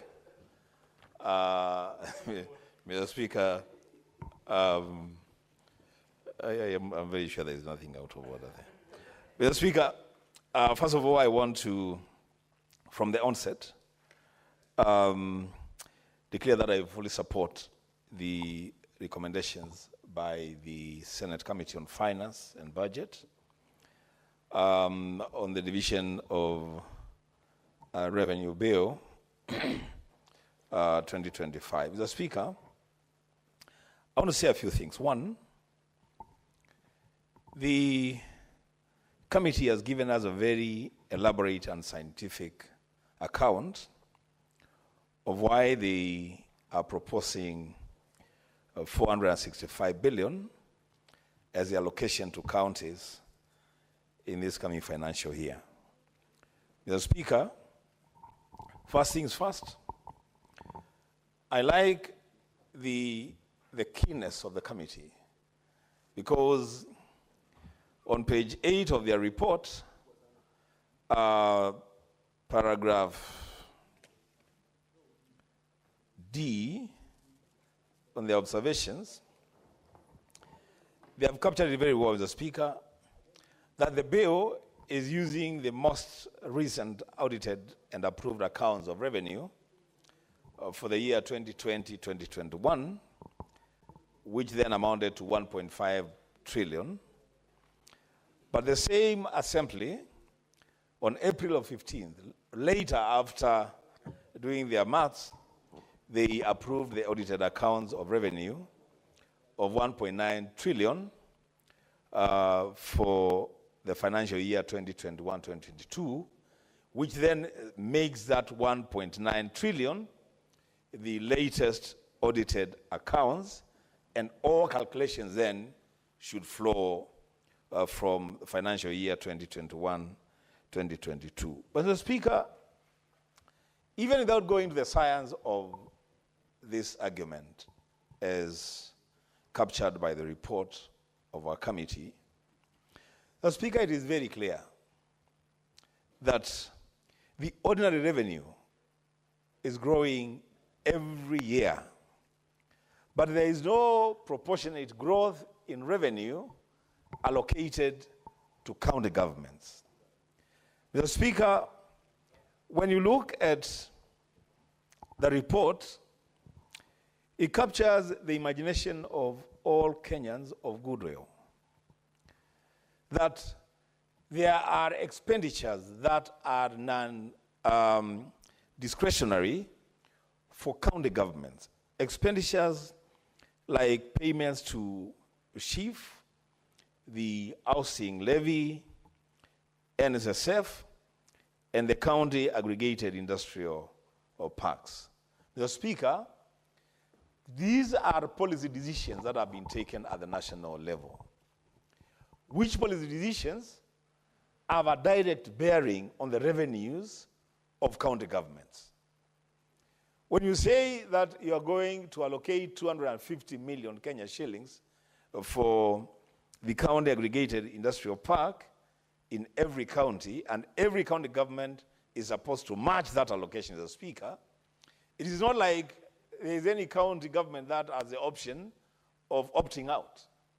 All of them must spend 250 million Kenya shillings to match the government expenditure for the parks. And for this reason, Mr. Speaker, there is reason to consider that amount in the allocation to counties. Because then if you don't, what it means is that they will have to stop other budgetary allocations for their functions to support the industrial parks. And Mr. Speaker, that is basic intelligence. Mr. Speaker, on the issue of the UHC, and every speaker has spoken to this matter, Mr. Speaker. You know, hardly a day passes before medics working under the universal health coverage demonstrate outside of Parliament, and specifically outside the gates of the Senate.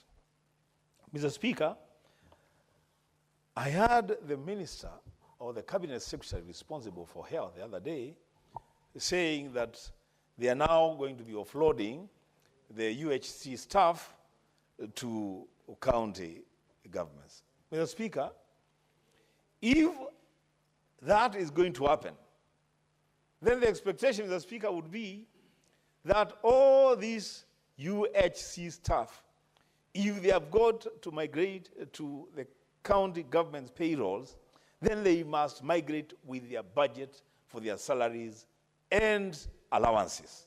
Because, Mr. Speaker, you cannot expect that you will migrate such a huge portion of workers and staff to a level of government, and then that level of government is supposed to use their own money again to pay and compensate the important services offered by UHC staff. So, Mr. Speaker, there is reason to stick to the guidance by our committee to ensure that counties get 465 billion for the next financial year. Mr. Speaker, I want to address myself to the issue of roads. Mr. Speaker, there has been debate as to whether then some of the roads that are being carried out by national government agencies, including Kenya and Kera, actually don't belong to county governments. Mr. Speaker, truth be told, and I'm happy that I've heard that the Prime Minister will be with us tomorrow. We'll have a conversation about these issues because I know this is a matter that is very, very dear to him. On the issue of monies allocated to roads in this country, Mr. Speaker. Mr. Speaker, there is no denying that the agencies of government, Kenya, and especially Kenya and Kera, are undertaking road projects that actually belong to county governments. As a Speaker, maybe a time has come to consider scrapping those agencies and transferring those funds to county governments so that they may be able to roll out road projects in their respective counties. Mr. Speaker, there have been arguments all through that, oh, if you send money to the counties, the money is being stolen, governors are misappropriating funds. Mr. Speaker, that can never be a reason why we should not add monies to counties. Mr. Speaker, that's a lazy argument. Because, Mr. Speaker, if it is true, and I know it could be true, that money is being misappropriated at the county level. Mr. Speaker, there is a law that deals with people who misappropriate funds at whatever level of government. Instead of saying that we will not give more money to counties because they are going to appropriate the funds. Mr. Speaker, go for the people that are misappropriating those funds and charge them in a court of law. So, Mr. Speaker, we don't punish Kenyans who are supposed to be enjoying the fruits of devolution by the argument, lazy argument, that if we give more money to counties, then the governors and their cronies will steal the money. Mr. Speaker, the issue of the sharing of revenue to county governments and national government. Mr. Speaker, I wish this argument would sink and sink well. There is a very big misplaced notion that the national government can allocate money to county governments. Mr. Speaker, that is a notion that we must really deal with. And that is why, Mr. Speaker, and I don't know what has happened to a bill that I had proposed to separate the Ministry of Finance and Treasury. I think it's still being worked on. I don't know, Mr. Speaker. But surely, Mr. Speaker, it can never be that the national government will decide how much money will be given to county governments. That is not their work to do. Mr. Speaker, the decision as to how much money goes to each level of government is a decision of Parliament. The Speaker, the last time I checked, a Parliament is defined as the Senate and the National Assembly. So this matter sits properly where it is. It is us, elected leaders at the national legislature, to decide the division of revenue between the two levels of government, the national government and the county governments. And so, Mr. Speaker, what the Treasury can do is just make a submission like any other stakeholder would make a submission on how the monies should be shared. It should never be lost on us, Mr. Speaker, as legislators, as leaders in this country, that this is our responsibility. This is not the responsibility of the national government to determine and decide how much money will go to county governments. And also, Mr. Speaker, I want to address governors. Mr. Speaker, we spend a lot of time on the floor of this chamber and in our committees trying to push as much as we can to allocate funds that are commensurate with the functions allocated to county governments. So, Mr. Speaker, at times when we are negotiating and pushing for more funds, more often than not, the governors would strike a deal at some organization called IBEC and decide that they are going to settle for less. And as a Speaker, just by that stroke of decision, our people begin to suffer low allocations. As a Speaker, on this one, I want to plead with our governors to sit back and wait for the Senate to fight for allocation to counties, because that is a core responsibility and a core function of the Senate. The Speaker, as I conclude, I want to say this, Mr. Speaker. The CRA has a responsibility and a duty of care to ensure the success of devolution. One of the greatest things and assignments that the CRA should have undertaken by now, more than 15 years, Mr. Speaker, into devolution, is the aspect of costing devolved functions. Mr. Speaker, I don't know why it has taken forever for the CRA to do proper costing of devolved functions. So, Mr. Speaker, we stop groping in the dark. So when you say you want to finance a devolved function like agriculture in the 47 counties in the country, how much money is needed to be allocated to the counties to deal with matters agriculture. If you want to say, Mr. Speaker, we want to properly fund health, how much money do we need to devolve to the health dockets in our counties to be able to facilitate proper health care? And Mr. Speaker, so the CRA must be called out to move with speed, Mr. Speaker, and ensure that they cost the functions that are devolved. Mr. Speaker, the indication of how the percentages that should go to each level of government, the English use there is very simple and basic, that it is at least 15%. So the argument there should be that whatever it is that you do, even after you've done the costing, whatever you do, even if it costs so little, that allocation should not be less than 15% of the nationally collected revenue. As you got 15%, it's not addicted. It's not like you're being told, just give 15%. You're told you can actually even, Mr. Speaker, you know the real analysis of that provision is that you can actually decide to give even 80% of the nationally collected revenue to counties and give 20% to the national government. That is the interpretation. For as long as you don't give county governments less than 15% of the nationally collected revenue. And Mr. Speaker, when you talk about the nationally collected revenue, what are we talking about? We are talking about monies collected in every corner of this country.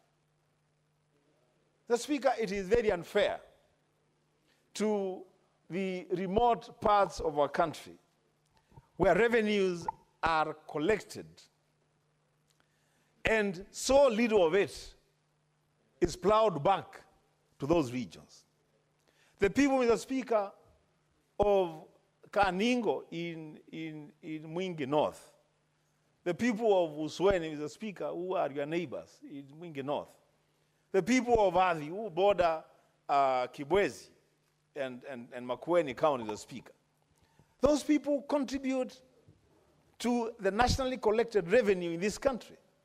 And those people, Mr. Speaker, they need the monies plowed back to them for service delivery. And that's why we say, Mr. Speaker, on the issue of roads, it is actually ridiculous that we will collect money from all over, including the RMLF. And again, I'm very, very happy that the Prime Minister will be here tomorrow. I'm very sure he's very passionate about the matter of the RMLF. But Mr. Speaker, you collect money from all over the country because vehicles are being fueled all over the country. Then you take almost the entire amount of money and you give it to national government road agencies to roll out projects. But the people, the bulk of the people who have contributed to that fund continue to suffer bad roads.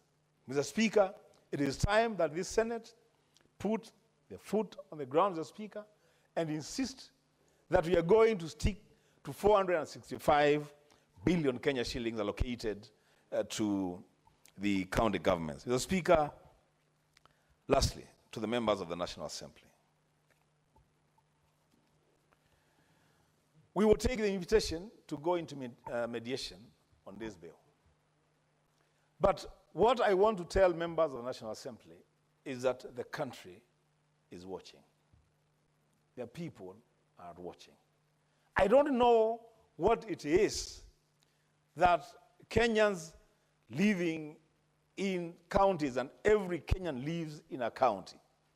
I don't know what the problem is that the members of the National Assembly have with devolution.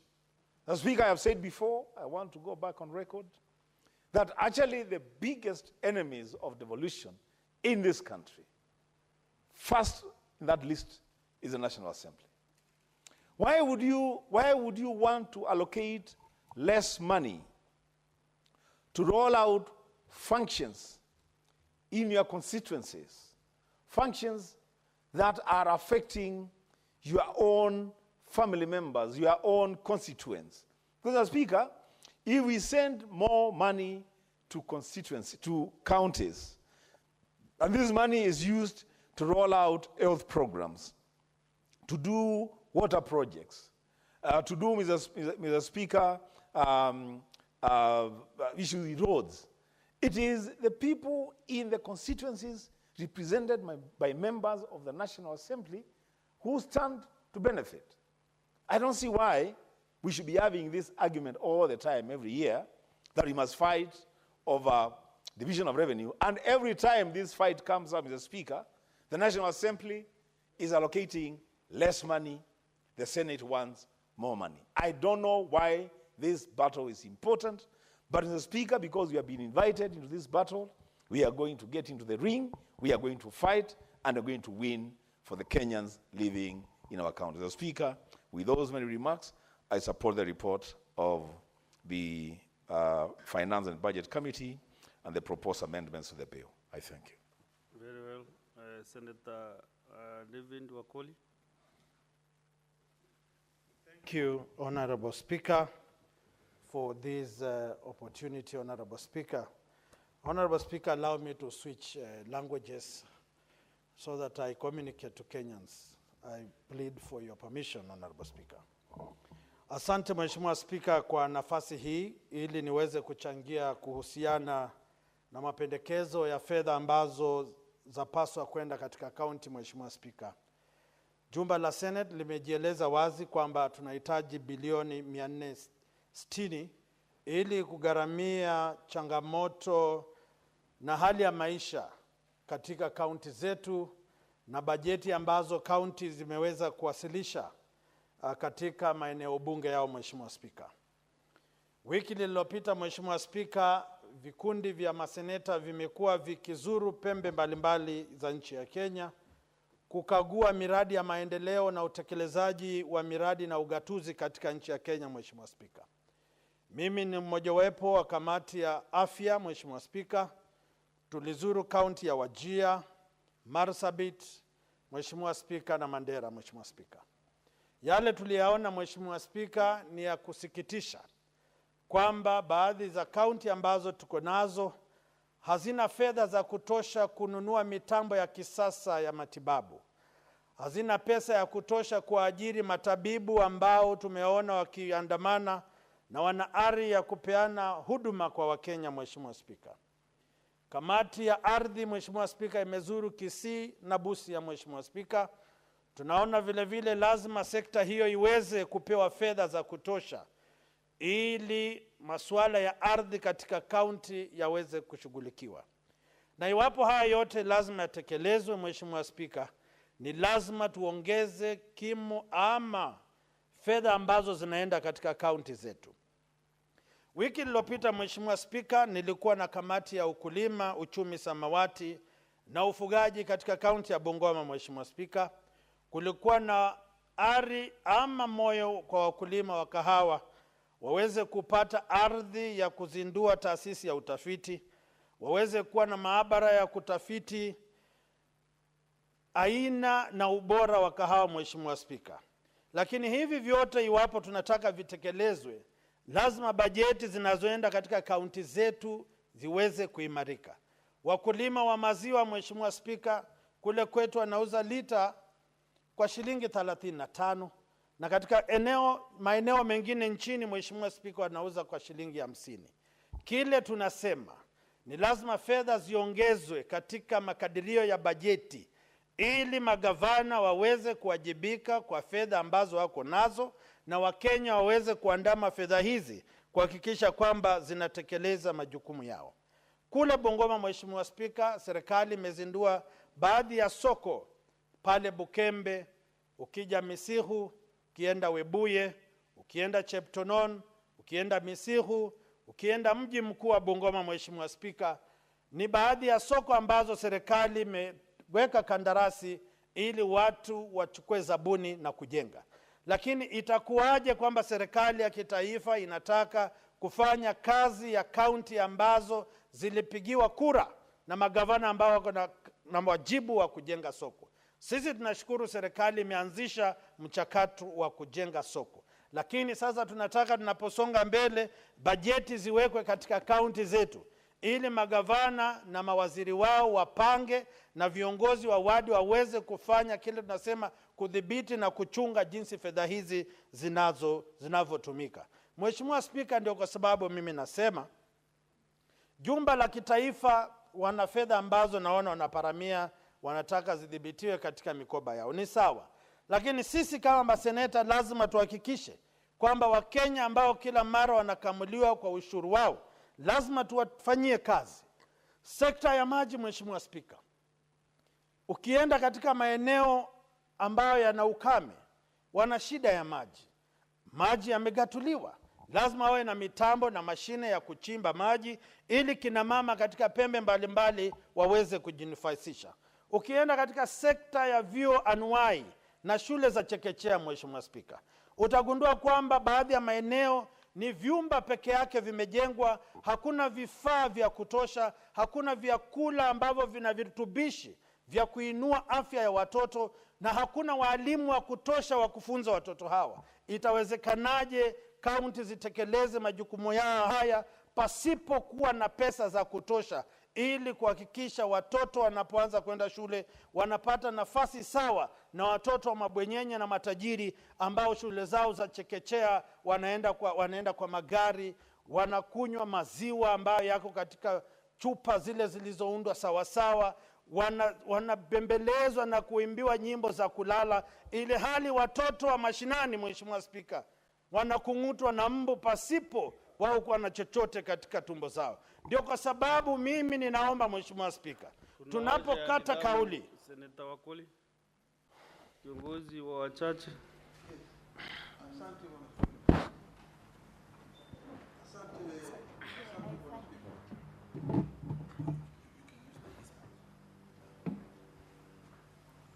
Asante Bwana Spika. Sijui kama Bwana Spika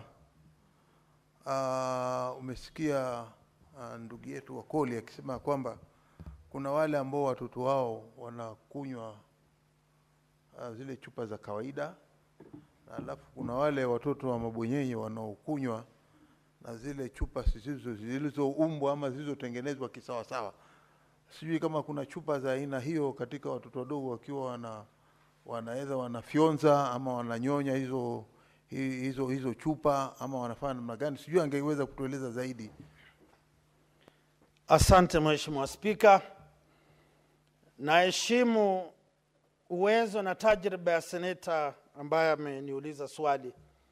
Lakini Wakenya wanaponitazama sasa wanaelewa fika kwamba baadhi ya kaunti watoto huona maziwa kwa vyombo vya habari. Watoto huona maziwa, huenda mbuzi anaponyonya mwana, mbuzi anaponyonya mamake.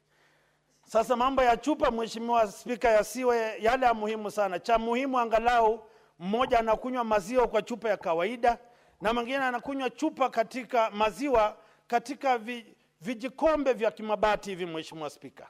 Cha muhimu nataka nirejelee katika hoja, Mheshimiwa Spika, kwamba ugatuzi uliletwa katika nchi ya Kenya kusawazisha maisha ya Wakenya na kuwaweka katika baraste iliyo sawa. Vyuo anuwai na vyuo vya chekechea lazima vile vile kuwa na maabara, kuwa na walimu wa kutosha, kuwa na mashini na mitambo ya utafiti ya kutosha, ili watoto wanapotoka Bungoma, wanapotoka Marsabit, wanapotoka Kisumu, wanapokutana katika uwanja wa kutafuta kazi, wote wako sawa, kwa sababu ugatuzi uliwatendea wema wote pasipo kunyimwa haki kikatiba. Ndio kwa sababu mimi naungana na maseneta wengine na kusema kwamba wakati umefika magatuzi yapewe pesa za kutosha, na tunapowapa pesa sisi sasa tutawaandama katika miradi ya maendeleo, tuhakikishe kwamba fedha zinazowekwa kwa miradi hii inaenda sambamba na yale tunaona kihalisia kwa macho mashinani. Kwa sababu Mheshimiwa Spika, nimegundua hivi kwamba kuna ng'ombe wa kiuchumi ni miradi gushi, miradi hewa. Yaani wanaweka mamilioni, kumbe chini ya mamilioni haya kuna wale wanakamulia chini kama wanakandarasi. Lazima Wakenya wawe macho kuhakikisha kwamba miradi inayotekelezwa inaafiki matarajio yao na wanahusisha umma, kwa kimombo wanasema public participation, ili miradi iafiki matarajio ya wale wahusika ambao watanufaika na miradi hii. Sasa katika mapana na marefu, falsafa ya serikali.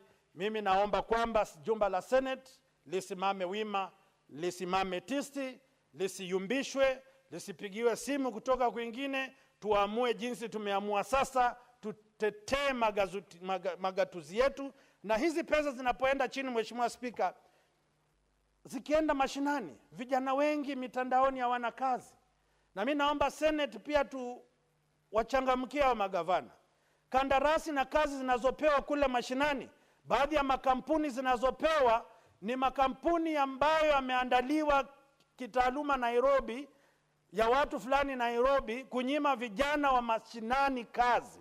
Lazima tumulike hapo, tujue 30% wanasema iwe watu wenyeji ama 70 ya wenyeji. Lakini ukimulika sana baadhi ya wanakandarasi hao, wengine sio wenyeji, lakini ni wale wanasema briefcase, mabegi ya wanakandarasi ambao wananyonya na kufyonza jasho za watu wa county, na lazima pia wao tuwaandame ili ugatuzi uweze kuafiki malengo ya waasisi wa ugatuzi. Asante Mheshimiwa Spika. Salama. Senator Beatrice Akinyi. Honorable Speaker, I thank you, Honorable Speaker, for granting me this opportunity. And from the word onset, Honorable Speaker, I want to support the report on the Division of Revenue Bill 2025. Honorable Speaker, the Constitution talks about 2 levels of government. 1, the national government, and 47 county governments. And these governments, county governments, Honorable Speaker, are referred to as distinct, with constitutional mandates that must be carried out, Honorable Speaker. Honorable Speaker, from the word go, we would like to tell Kenyans and anybody who cares to listen that Kenyans are one, and there are no Kenyans that we can classify as belonging to the national government and others belonging to the county government. Honorable Speaker, that is why revenue that is shared between the 2 levels of government must be done in such a way that the other levels of government, which are 47, are able to operate because they have functions that have been provided to them by Kenyans, Honorable Speaker. Honorable Speaker, I want to laud one outstanding personality in this republic, one Raila Amolo Odinga. And I'm happy that the former Prime Minister is going to come to the Senate tomorrow and address senators here, Honorable Speaker. Senator Nyamu seems to be surprised. Senator, you need to be prepared tomorrow that the father of devolution is going to be at the Senate, and we'll be ready to listen to his words of wisdom. He's a man that has been firm, that he believes in devolution, and he has supported devolution since then, and he continues to support, Honorable Speaker. The former Prime Minister stands with the tenets of devolution even when a number of people are not happy about it, Honorable Speaker. Honorable Speaker, coming back to the report that I rise to support, the report talks about the projected revenue collection for the year 2025-2026. And Honorable Speaker, there is a proposed county government's equitable share of 409 billion, which represents, according to this document, 14.28%, Honorable Speaker. And Honorable Speaker, that is in itself below the constitutional mandates that talks about not less than 15%. So, Honorable Speaker, why would we be talking about 14.28%? And Honorable Speaker, to support a few speakers that have been on the floor that the Constitution talks about not less than. It means that the county governments could be given up to 35% that a number of us have been talking about, or even more, Honorable Speaker. Honorable Speaker, the county governments have constitutional mandates. And some of these services are in dire need with our people, Honorable Speaker. And that is why we are saying, Honorable Speaker, that I support this report that the county governments needs to be given not less than 465 billion for the year 2025-2026, Honorable Speaker. Honorable Speaker, let's just refer back to some of the functions that the county government undertake. We have a key component of services in the roads department. Although this service is shared, Honorable Speaker, we have even a classification of roads referred to as county roads and national roads. Honorable Speaker, if the counties are not given adequate funding, how will the counties open up and make county roads motorable? Honorable Speaker, let us reflect back to our counties. I come from a constituency called Ndewa in Homa Bay County. Honorable Speaker, in Ndewa sub-county, if today you travel beyond the one tarmac road that comes from Rodikopany to Sori, it is just a road that goes through that constituency. Basically, we have no roads in that constituency. And part of our hope is that roads that are classified as county roads would be opened up, would be marramed, would be made motorable. Today, Honorable Speaker, we have a road that passes through Ndewa from the Ndewa low courts. It's called the Gaena, it is called Ndewa Gaena Sidede Road. Honorable Speaker, it is a key road in that constituency and in my ward. Honorable Speaker, you cannot even use any means of transport other than going on foot to use that road. In my constituency, Honorable Speaker, we have a pathetic state where when we have funerals, Honorable Speaker, we have a constituency where now we are carrying dead bodies in coffins on our heads, something that people left over 30 years ago, Honorable Speaker. And it is based on that we call that the county governments must be given adequate funds that would help them to open roads, to marram them, and to make them motorable. Honorable Speaker, roads are enablers for our economies.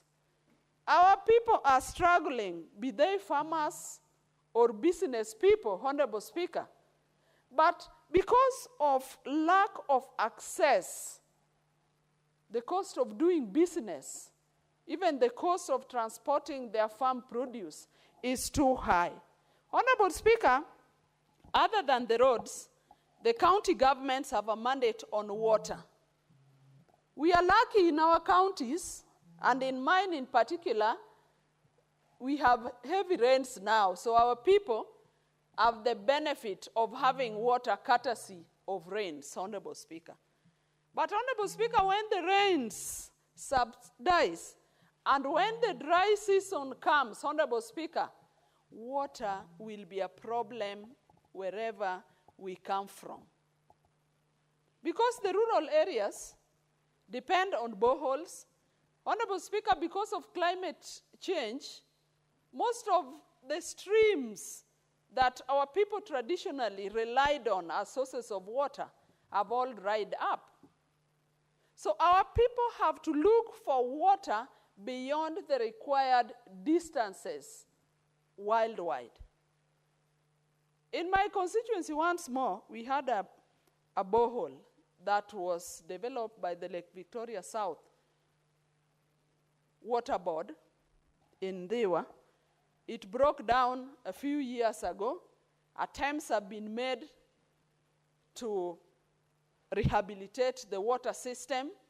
So basically in that area, people have no water. Streams have dried up. We don't have boreholes. Our people don't have water. And it is for that reason that we require adequate funding so that our people can have water as provided by the county governments and as provided in Schedule 4, Honorable Speaker. On the same water provisions, Honorable Speaker, we have the urban water systems. But Honorable Speaker, it is important to take note that most of the systems, the infrastructure that was developed in the urban centers that are run by the county water companies,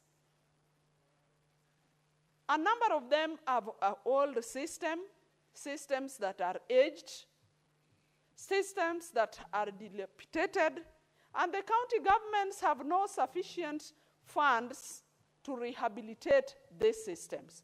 So if you go to our urban centers and our municipalities, the people cannot consistently get water because the old systems that are there are consistently breaking down, and so the populations that have increased in those towns are not commensurate to the systems that are there to provide water. And so, Honorable Speaker, we need adequate funding as proposed in this report that I stand here to support. Honorable Speaker, another mandate that the county governments have is in agriculture. But Honorable Speaker, there are no extension services as was envisaged in this sector. The farmers are on their own. The farmers are on their own as they prepare their farms. Honorable Speaker, when we were growing up, there used to be extensions services officers that would ride along in motorbikes across the villages. They prepared our farmers as the planting season came. They were able to advise on which seeds the farmers could use depending on region to region. They would advise on the soil, the nature of the soil and the nature of seeds that the farmers would use. And Honorable Speaker, in the course of the growth of these plants, the extension service officers would move around the villages advising on the progress of those crops. But today, Honorable Speaker, those services are not there with our farmers.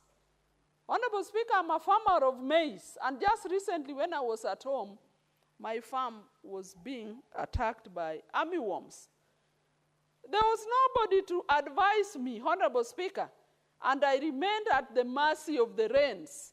I was advised and consoled by my village mates that because of the heavy rains, the army ants would not, the ants would not survive the heavy rains, and so I was consoled. And just as I was advised, the rains washed the ants from my farms. So, Honorable Speaker, were it not for the rains, it means that my farm and all other farms around my environment would have been swept away. Honorable Speaker, there's a real need for county governments to employ extension officers, and not only extension officers, but extension officers adequate in number, adequate in quality, adequate in quantity, that would be able to serve the farmers that we have around. Honorable Speaker, there is also the mandate of health. Health is purely a devolved function. And Honorable Speaker, when I look at the proposed budget, I was just in a training this morning where we were taken by the allocations of this year's budget per sector. And I saw health primarily is maintained as 136 billion from last year and to this year. And Honorable Speaker, the explanation that we're being given is that they are expected donor funds. But Honorable Speaker, you also know the challenges that donor funds are facing. That with the coming of the Trump administration, there was a cut down. There's a proposed cut down of donor funds. And just the other time, we're being taken around immunization financing.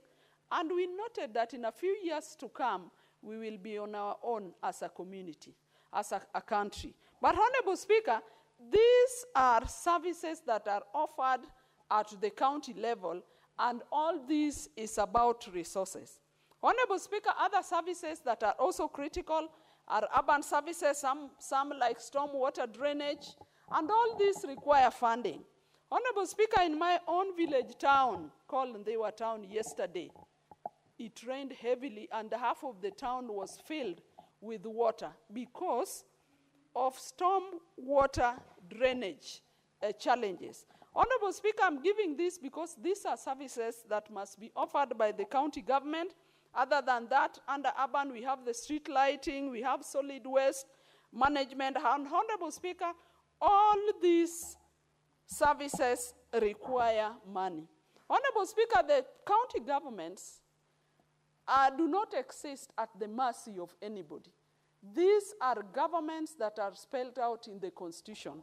And I want to support this report as presented. And Honorable Speaker, we want to say that the county government's allocation must increase as years go. We cannot remain with the same figures, and because the county governments must function and fulfill their services as provided in the fourth schedule.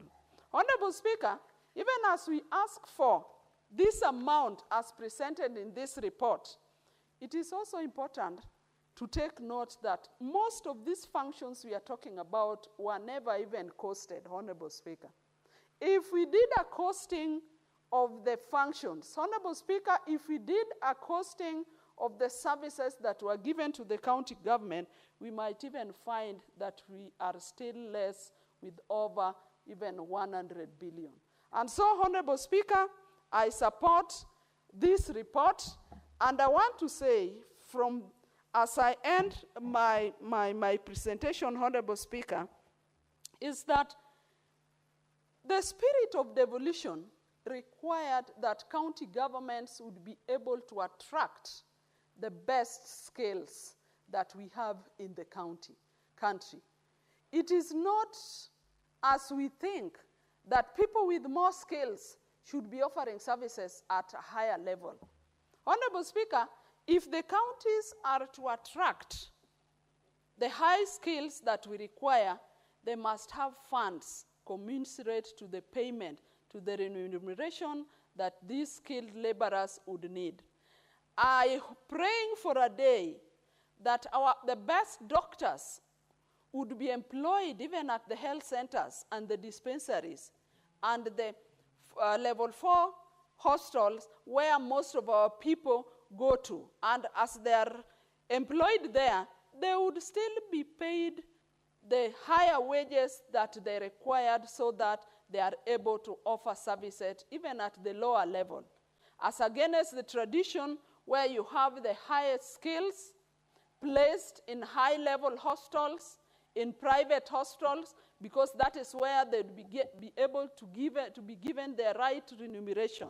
Honorable Speaker, I'm praying for a day that we'll have the top skilled agricultural officers employed at the ward levels where their skills are needed, where they would be able to advise farmers, where farming takes place. I'm praying, Honorable Speaker, that those best skills can go lower to our people, because that is what devolution was meant to bring. Devolution was not meant to bring services from the national to county and it stops there. Devolution meant that services, resources would move from the national government, go to the county government, to the county government headquarters, and go further to the sub-counties and go down to the ward level. So, Honorable Speaker, there are no services that our people get at the national level. At the national level, it is basically coordination of policy, coordination of standards. But, Honorable Speaker, where implementation takes place is down at the ward level. Honorable Speaker, just 2 weeks ago, with the Lands and Environment Committee, we visited Changara Dam in a ward in Busia County, where a proposed dam was funded by a World Bank. Honorable Speaker, it is a pity that we had a closer picture of a dam, something that is not useful to the people of Changara. And Honorable Senator Omtata, I would encourage you to push that agenda so that the people of Changara get services and get what was funded for them. There must be value for money. And Honorable Speaker, sometimes this does not happen because there may not be the right skills down there to supervise for this, for some of these projects. So, Honorable Speaker, I support this project based on the fact that the counties need money to perform some of these functions as given in the Constitution, and these functions are not only limited to roads, health, water, environment.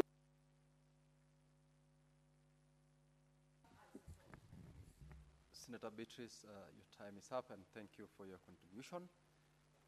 Senator Okoiti Omtata.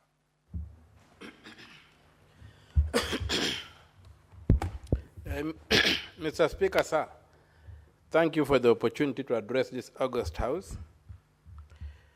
I support the bill in terms of the increased amounts of 645.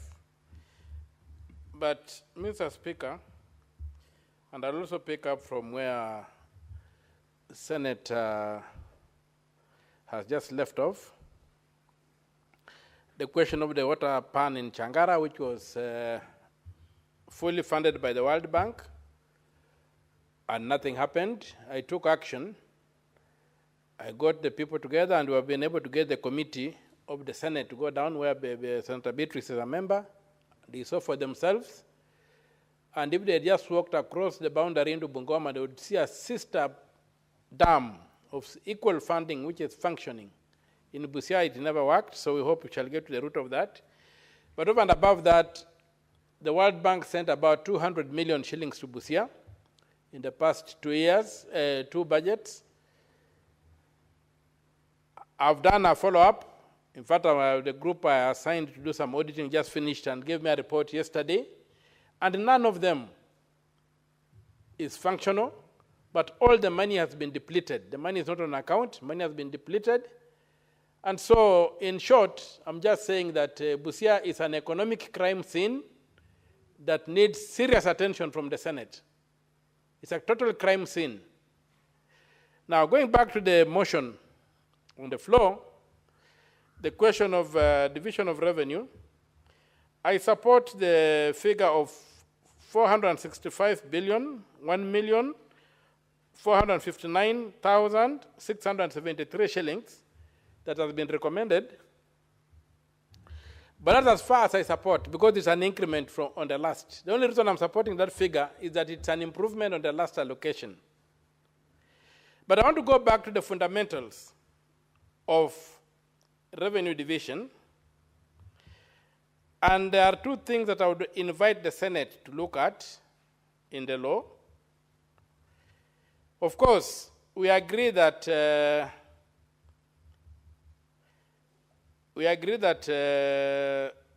Article 203 of the Constitution is very clear. If you look at sub-article 1, after addressing that when sharing this money, we should take into account national interests, provide for public debt, which is another issue, that if public debt is top on the list of things, we must take care of, we must be very careful and pay full attention to the public debt. At C, they say we take care of the needs of the county national government. But if you look at D, E, and F, they all address devolution. We must ensure, in fact, the word in D is that they need to ensure that county governments are able to perform the functions allocated to them. That's the level, the kind of funding we need to give them. Then there is the requirement that we have to develop their fiscal capacity and efficiency. We have to go to look at their developmental and other needs. And when you go further down at I, we must work for the economic optimization of each county to provide incentives for each county to optimize its capacity to raise revenue. Now, revenue, on-source revenue is an area that's, again, heavily abused in counties. When you look at it, in my own county of Busia, and reports have even been made, but no action is taken, you'll find that you have got, they talked of operationalizing or computerizing revenue collection. But when you look at it, it's just some fraud scheme that allows them to collect revenue that doesn't get reflected and go into the county revenue fund. Now, what's more important here right now, Mr. Speaker, sir, I want to look at subclause 2 of 203 on revenue allocation. It says, for every financial year, the equitable share of the revenues raised nationally that is allocated to county governments shall not be less than 15%. Now, that is a floor that has been set, but the revenue must ensure the upper things.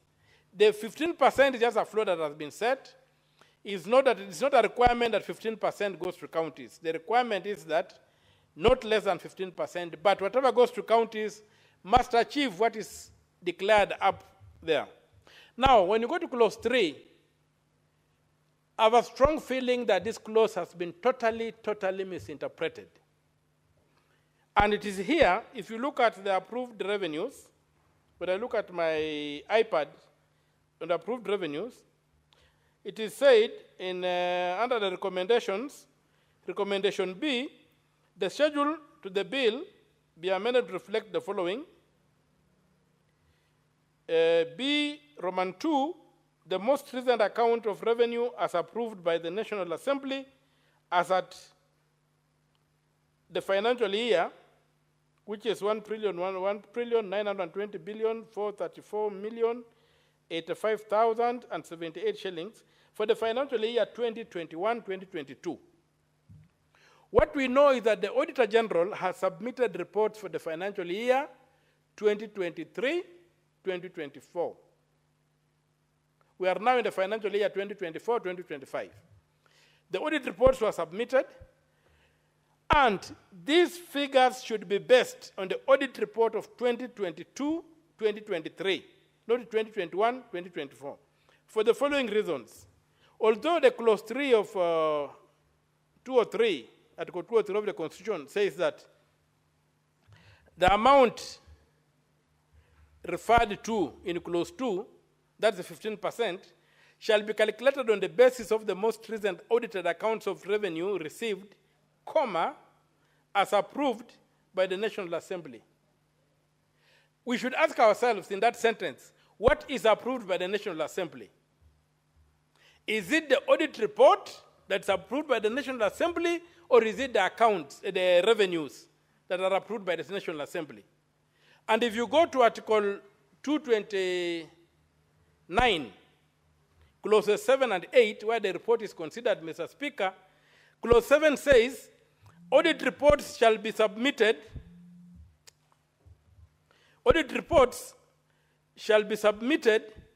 to Parliament or the relevant county assembly, that is 7. Number 8 says, within 3 months after receiving an audit report, Parliament or county assembly shall debate and consider the report and take appropriate action. There is no provision in that section where the National Assembly approves, or this House approves, or county assemblies approve audit reports. Mr. Speaker, audit reports are complete and final. If you want to challenge them, you can only challenge them in court. An Auditor General is an independent office, and their reports cannot be approved by this House. So the interpretation of 203, clause 3, to mean that the National Assembly approves audit reports is erroneous. And it has denied county assemblies, it has denied county governments a lot of revenue, because we are now using a revenue of 1 trillion when the last budget was about 3 trillion. We should be talking of 15% of 3 trillion, not of 1 trillion. And Article 203, sub-article 3, should be understood that the approval by the National Assembly refers to the revenue, not to the audit. And for the revenues that are approved by the National Assembly, revenues are introduced in Article 221. Because in Article 220 we are told that budgets of national and county government shall disclose revenue estimates of revenue and estimates of expenditure for those governments. And those are then considered under Article 221. And that's why they are approved. So, basically what Article 203 is telling us is that the budget, an audit of the annual budget, we should implement the budget as has been audited.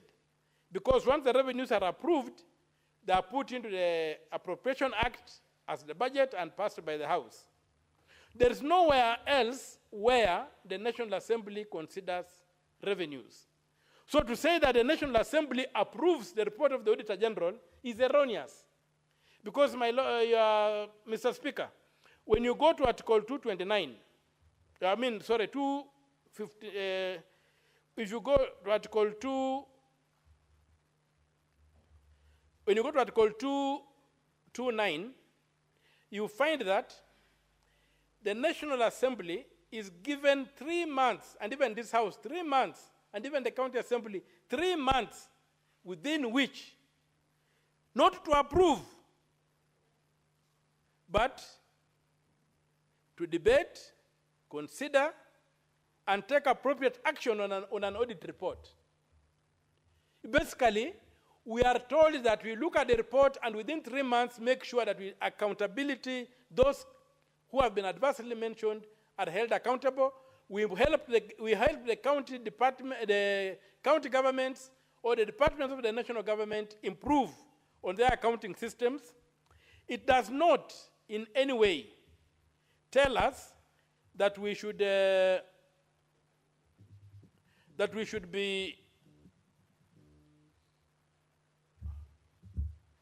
not in any way tell us that we should be approving the reports of the Auditor General. So, and even if you were to argue that the National Assembly is supposed to approve the reports of the Auditor General before we can use them as a basis for calculating the 15% that goes to the county governments, then we must look at the, within Article 229, there's a very clear timeline of 3 months. The Auditor General is given 6 months from 1st of July to audit the books of government. Then he presents the report to us by 31st of December. Then we have 3 months as Parliament to consider the report and take action on it. Anything outside 3 months that are given in the Constitution is null and void. The National Assembly cannot claim that because it has not looked at the reports, it is sleeping on its job. It is now in 2021 that county government should also be waiting for the National Assembly to wake up. Recently, the High Court expressed itself on this provision in some case, and it said that you only have 3 months to look at the reports. So, why should county government suffer from lack of funds simply because the National Assembly is sleeping on the job. If the Auditor General has given them the report of the budget, the year 2023-2024, it gave that in December. 3 months ended on 31st of March. We should not be debating this report based on the accounts of 2021, which is 1 trillion. We should be debating this report based on the accounts of 2023-2024, which was about 3-point-something billion, trillion. And that way, then we shall be fulfilling the need to ensure that county governments get 15% of their audited budget. So I'll be asking this House to consider, and the leadership of this House to consider revisiting that provision whereby they have misinterpreted Article 203, Clause 3, to mean that you have to wait for the auditor, for the National Assembly to do whatever it wants to do with the report of the Auditor General before it can apply on counties. And even if it was so, Mr. Speaker, we go back to Article 259, Clause 8. You ask yourself, how long would it have to take for that? Because that clause is said, even where the Constitution does not provide timelines, it must be done as quickly as possible. We cannot mortgage, we cannot delay the development in the counties simply because of that. So I'll be urging that we relook at that provision of the law, that we have allowed the National Assembly to suffocate development in the counties simply by being lazy and not being focused, not doing their work.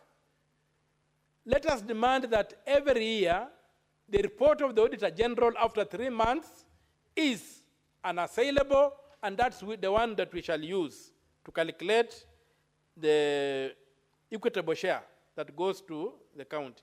The other thing, Mr. Speaker, sir, is I've got a problem with Section 2 of the Commission on Revenue Allocation Act, Cap 428. Their definition of revenue is totally unacceptable. It cannot override what is in the Constitution. The Constitution is very clear at Clause 2 of 203 that for every financial year, the equitable share of the revenue raised nationally that is allocated by county governments shall not be less than 15%.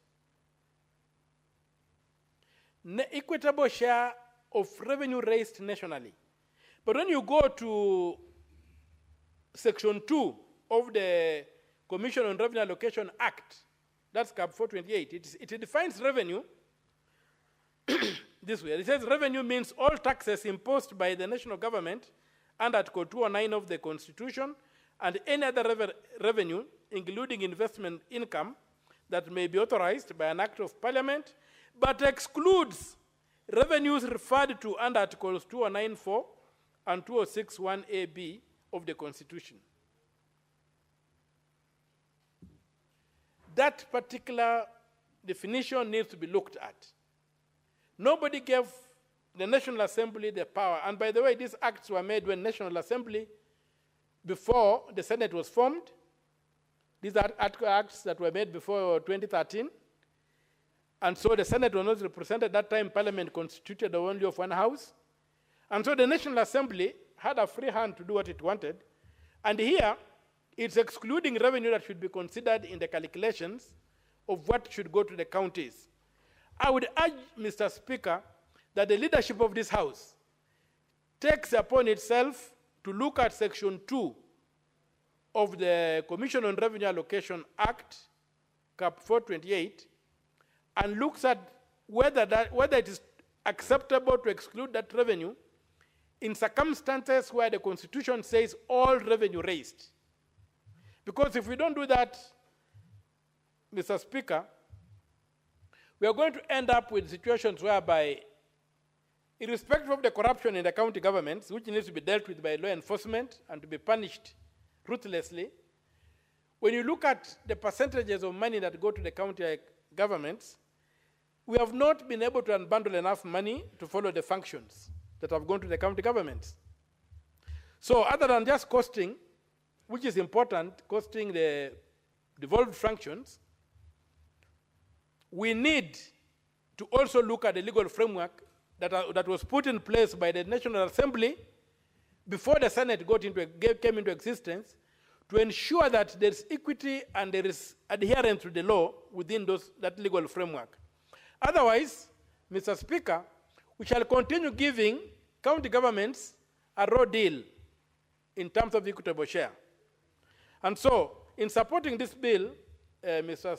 Speaker, I reiterate that, if possible, this House, the Finance Committee, takes time and maybe gets proper legal assistance, and we have got very good lawyers in this place, to see how these laws can be amended or challenged to ensure that we use the latest audited accounts of the Auditor General. The question of approval by the National Assembly expires before the Auditor General comes in. The Auditor General, there's no room for approving a report of the Auditor General or rejecting it. We only implement it. I can see my time is up, Mr. Speaker, sir. I thank you for the opportunity. I support the bill with those qualifications that the committee seeks to anchor the current division of revenue on the accounts of 2023-2024, which have already been audited and which have taken more than 3 months since they were submitted in Parliament, and therefore the National Assembly has lost the capacity to do anything with them. They run as they do. And if it was even to do anything with them, it could only implement the report. It does not approve. It does not review. It does not do anything. It does not change a comma. It does not add a comma. It does not cross a T. It does not dot an I. The report is final.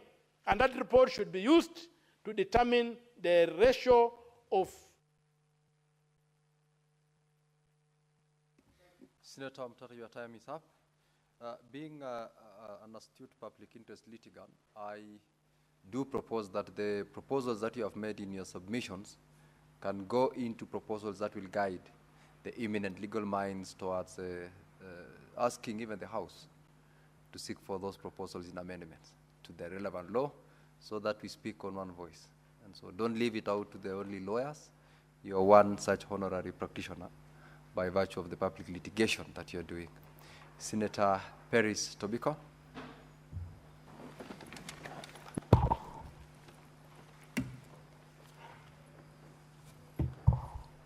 Thank you, Mr. Speaker. Mr. Speaker, let me take this opportunity to add my voice on the Division of Revenue Bill 2025. Mr. Speaker, members have exhaustively addressed this bill, Mr. Speaker, and on the equitable share, Mr. Speaker, that has been allocated to the counties in the 2025-2026 financial year, Mr. Speaker. Mr. Speaker, I do agree with Senator Omtata that there is an increment from the last time of around 387, I think, that was there last time, Mr. Speaker, and now the 405.1, Mr. Speaker. The nominal increase, Mr. Speaker, is appreciated, but we still have a long way to go. We still have a long way to go, Mr. Speaker, because although the Constitution prescribes that a minimum of 15% goes to our devolved units, it has never put, a capping that it must remain at 15%, Mr. Speaker. It can go higher, and it should go higher, Mr. Speaker. Mr. Speaker, why do I say this?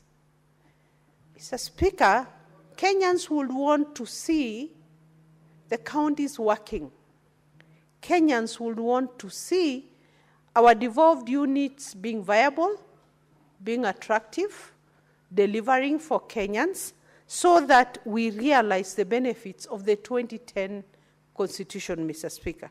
Because the spirit of the 2010 Constitution, Mr. Speaker, the bottom line was equity across the country. It was so that across Kenya we can experience development, we can experience service delivery, we can experience opportunities at the local level for Kenyans, be it at Turkana, so that a Kenyan who is in Turkana has opportunities to work at their counties, so as the same case applies to all other counties, Mr. Speaker. And Mr. Speaker, for our counties to be able to deliver on those functions, on the very functions that have been prescribed by the Constitution, for our counties to be able to address health issues, deliver health services,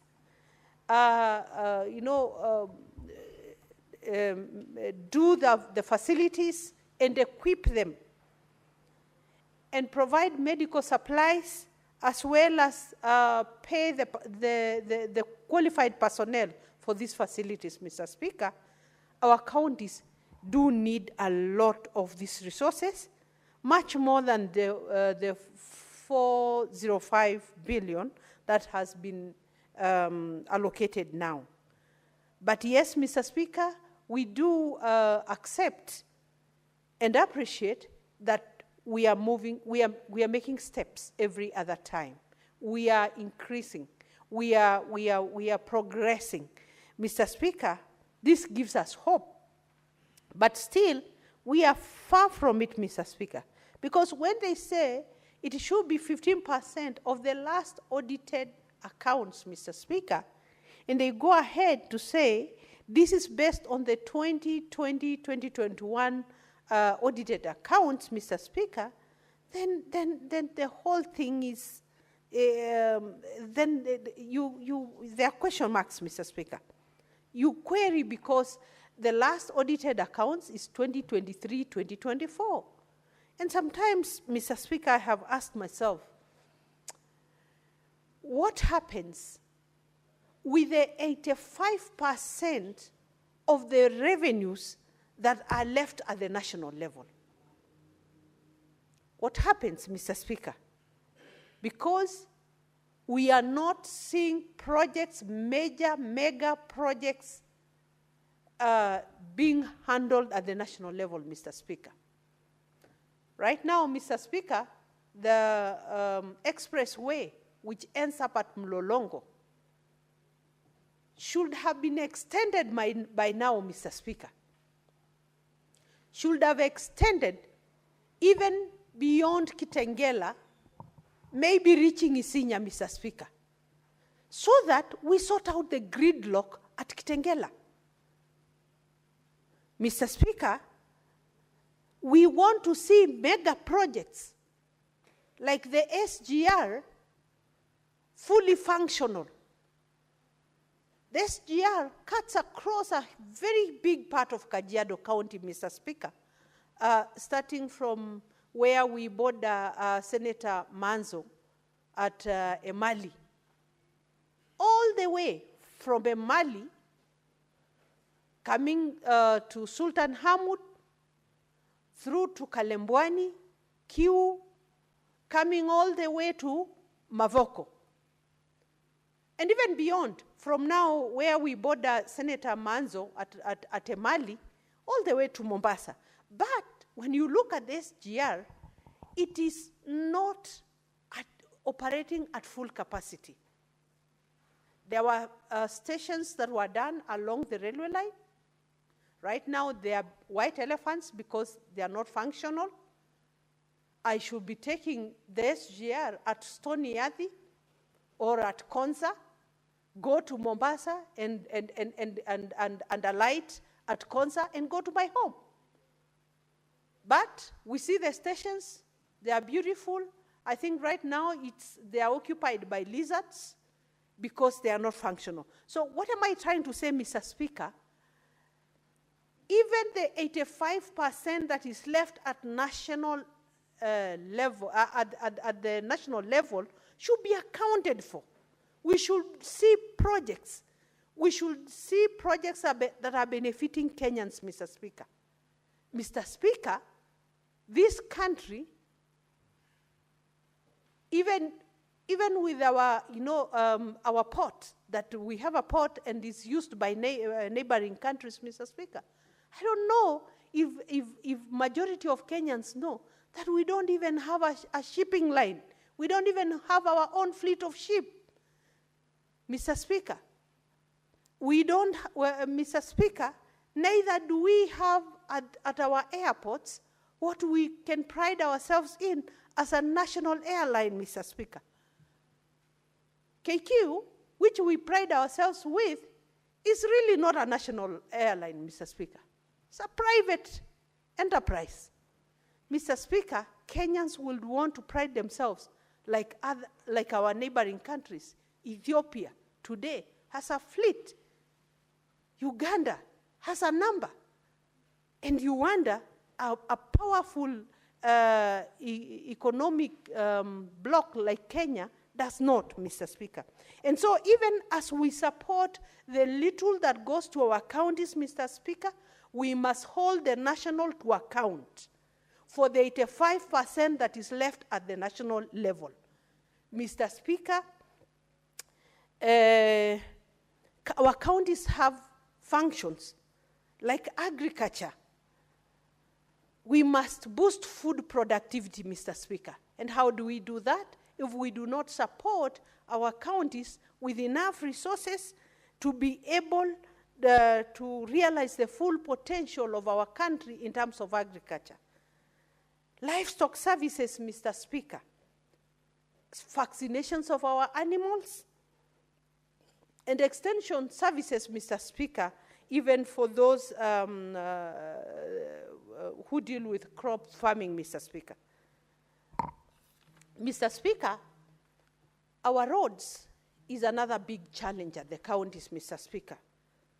With the classification of roads that's not very clear, we still have carer handling roads that are meant to be resources that are meant to go to our counties for the smaller subsidiary roads, Mr. Speaker, which will help those going to the markets to have access to markets from their homes, from their chambers, Mr. Speaker. Mr. Speaker, water is a devolved service which counties are supposed to be providing. But, Mr. Speaker, when we go to county visits, you find a big challenge. Find a big challenge because a lot of our counties are still not able to provide safe water to our constituents, Mr. Speaker. The sewerage facilities, Mr. Speaker, if I speak about Kajiado, because it's a county that I know most about, Mr. Speaker, although we have been able to visit many other counties, Mr. Speaker, Kitengela, a very big growing town, does not have a proper sewer system. Same as Rongai, Mr. Speaker. Same as Kiserian, Mr. Speaker. Mr. Speaker, if we don't address a sewer system, then we are waiting for disaster in our towns, in our very populated towns. Mr. Speaker, you know, the biggest challenge in a county like Kajiado is that the population living in Kajiado is necessarily not, the locals of Kajiado. All Kenyans, including yourself, Mr. Speaker, and many others, have their homes in Rongai, in Kiserian, in Ngong, in Kitengela. Kajiado has become the bedroom of Nairobi. And because of that, Mr. Speaker, our urban centers need proper planning. Our urban centers need sewer systems. Our urban centers need proper garbage management if we must live dignified lives, Mr. Speaker. And we need access, proper link roads to Nairobi, so that even if you stay in Ngong, you'll be able to make it to your workplace in Nairobi in good time and go back to you and have time in the evening with your children, Mr. Speaker. But as it is now, majority of Kenyans who live in those areas spend so much time on the road. From Galleria, going from Bomas, Galleria, going towards Masai Lodge, Rongai, Mr. Speaker, it's a gridlock. Towards Kitengela, it's a gridlock. Towards Ngong, it's a gridlock, Mr. Speaker. So what are we asking, Mr. Speaker? These resources should be accounted for. Our counties should get enough allocated to them so that we ease the living standards of Kenyans, Mr. Speaker, so that we can live in a country that we know has made leaps in terms of development, Madam Speaker. Madam Speaker, Mr. Speaker, sorry, our market facilities, you know, when it rains, you will not want to get into the market to buy anything from those markets because the situation is not hygienic. You will really not want to buy tomatoes and potatoes from those markets, Mr. Speaker. Yet, we should be living clean. We should be providing enough resources for our counties. Mr. Speaker, let me mention this early enough, that even as we support our counties to get these resources, Mr. Speaker, the governors must account. The governors must be able to account not only for the equitable share, but they must also account for own source revenue that they are collecting every day from our markets, from the businesses, Mr. Speaker. They must be able to streamline on issues of licenses, Mr. Speaker, so that they are not killing the local economies and the small mamambogas and the riders, Mr. Speaker, who really are operating from hand to mouth, Mr. Speaker. Mr. Speaker, I would call upon the committees of this House, particularly PAC, CPIC, and those oversight committees, that we must be able to rein on to the counties. Each governor must be able to account to what goes into his county, Mr. Speaker, so that, Mr. Speaker, Kenyans realize the benefits of devolution, Mr. Speaker, because it is very important that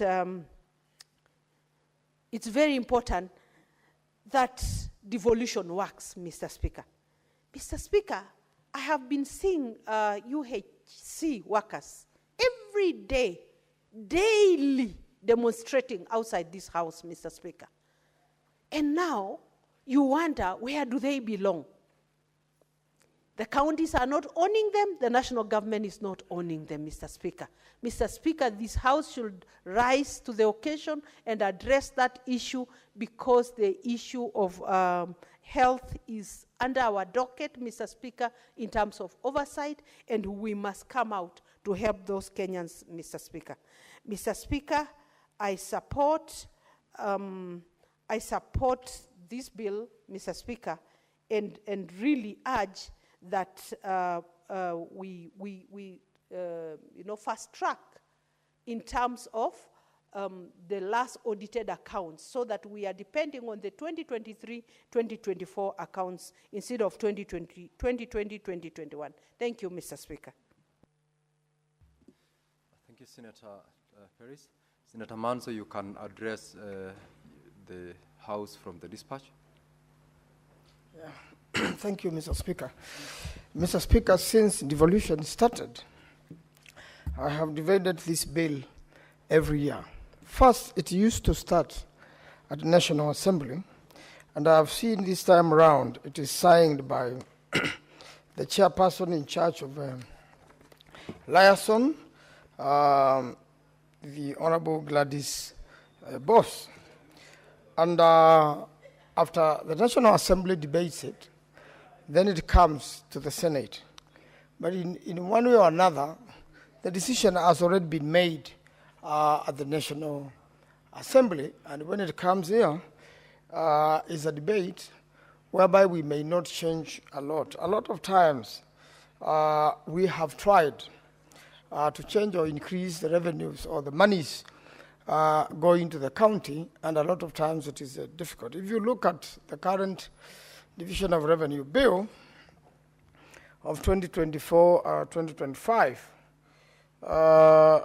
and this particular one, which you do this year, the next year, you realize the last year one, money was actually reduced. And what we were bargaining for last year is what now has been awarded, 4 or 5 billion for the counties. Mr. Speaker, devolution is in our constitution. It's a sure tool to develop the counties. It's the best way one can get to the grassroots. And our biggest role here, Mr. Speaker, is to support devolution as a Senate and make sure that devolution works. Mr. Speaker, there are national functions, as Honorable Peris Tobiko, my neighbor, said. There are national functions and county functions. If you look at the national functions, there are things we should really invest in. Kenyans waste a lot of time on the road accidents. And by now, Mr. Speaker, we should be having a dual carriage to Mombasa. At some point, the Americans were to do it, and they negotiated a very good deal.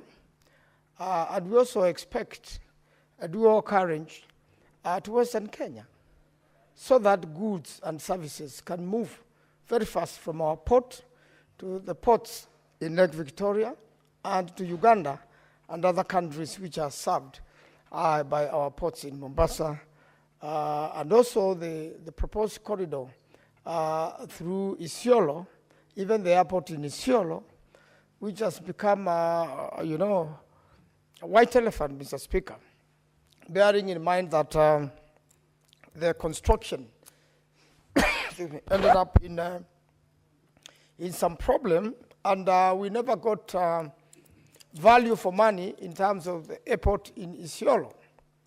So, Mr. Speaker, when you look at the national functions vis-a-vis the counties, they are intertwined. And it is very important, Mr. Speaker, that we develop the country, and all the taxes we collect from Kenyans, Mr. Speaker, goes into good use, and Kenyans will be more than happy to pay taxes but see the job be done. I doubt whether you will find any protest when the job is being done as it's supposed to be. So, Mr. Speaker, when you look at the totality of the monies of the national government, and just like recently my committee was in Arusha, Mr. Speaker, and we wasted about 2 hours at Kitengela, and now I wish that we could have a bypass there or even an expressway. For those who are not going into Kitengela town, could easily connect to these roads which comes all the way from South Africa to, from Cape Town to Egypt, to Cairo. You will imagine somebody traveling that way, and when they get to Kenya, you are stuck in the traffic, you are held up there, services and goods held up there, a stream of lorries, and therefore we need to see these monies get into good use. Mr. Speaker, when you come to the counties, the feeder roads are done by the county governments. And the county governments, their monies have been delayed. In Makueni and all other counties, monies have delayed for, Mr. Speaker, for 2-3 months. And every time you delay, the cost of the delay is very high for all the counties and for the government at large.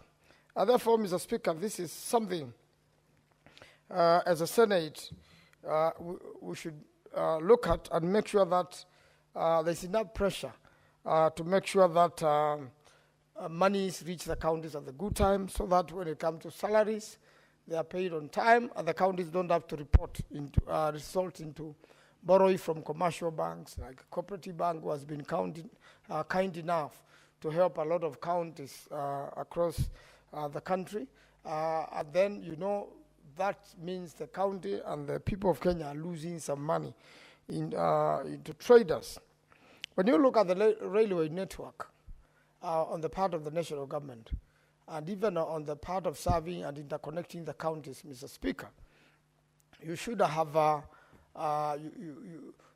network which serves the city. A lot of people will leave their cars at home, and therefore the traffic jams will reduce. And a network which goes into many parts of the country, the railway gauge, just went from Nairobi to Mombasa, and there's an effort to get to Kisumu, which has delayed. And therefore, part of what messed up this was exorbitant prices of the land which was purchased. Yet this land should have been allocated from beginning as part of the railway schedule. And therefore, there was no need to go back to the public to buy land from them. Then when we make this division of revenue bill, we have not taken into consideration of the Auditor General's report, because they have delayed in years, and how better it would have been for us when we make division of revenue bill to have the report of Auditor General ready, and even the report of Commission of Revenue Allocation, which a lot of times raises a lot of questions, because some counties feel that they have been denied money unjustifiably. Mr. Speaker, there is an issue of national functions and county functions. Health is devolved, Mr. Speaker. We shouldn't be seeing these UHCs coming to Parliament almost every day. We should have put them under permanent and pensionable terms. Those who remain in national government do so. Those who be devolved go and find their money with their respective governors. That I don't think has been done very well. When we do the budgets for the counties and for the national government, it should be clear the devolved function and functions, money must follow functions. So if health is devolved, let's have the national government dealing with the policy and the governor dealing with the real issues, hospitals, medication, efficiently at the grassroots. Agriculture is devolved, but a lot of things, including the fertilizers, herbicides, are still being handled at the national government. And the role of the county government or COGs is minimal. And therefore, there is a need to fully implement devolution. Issue of markets. We saw that the national government is the one doing the markets, which is the work of county governments.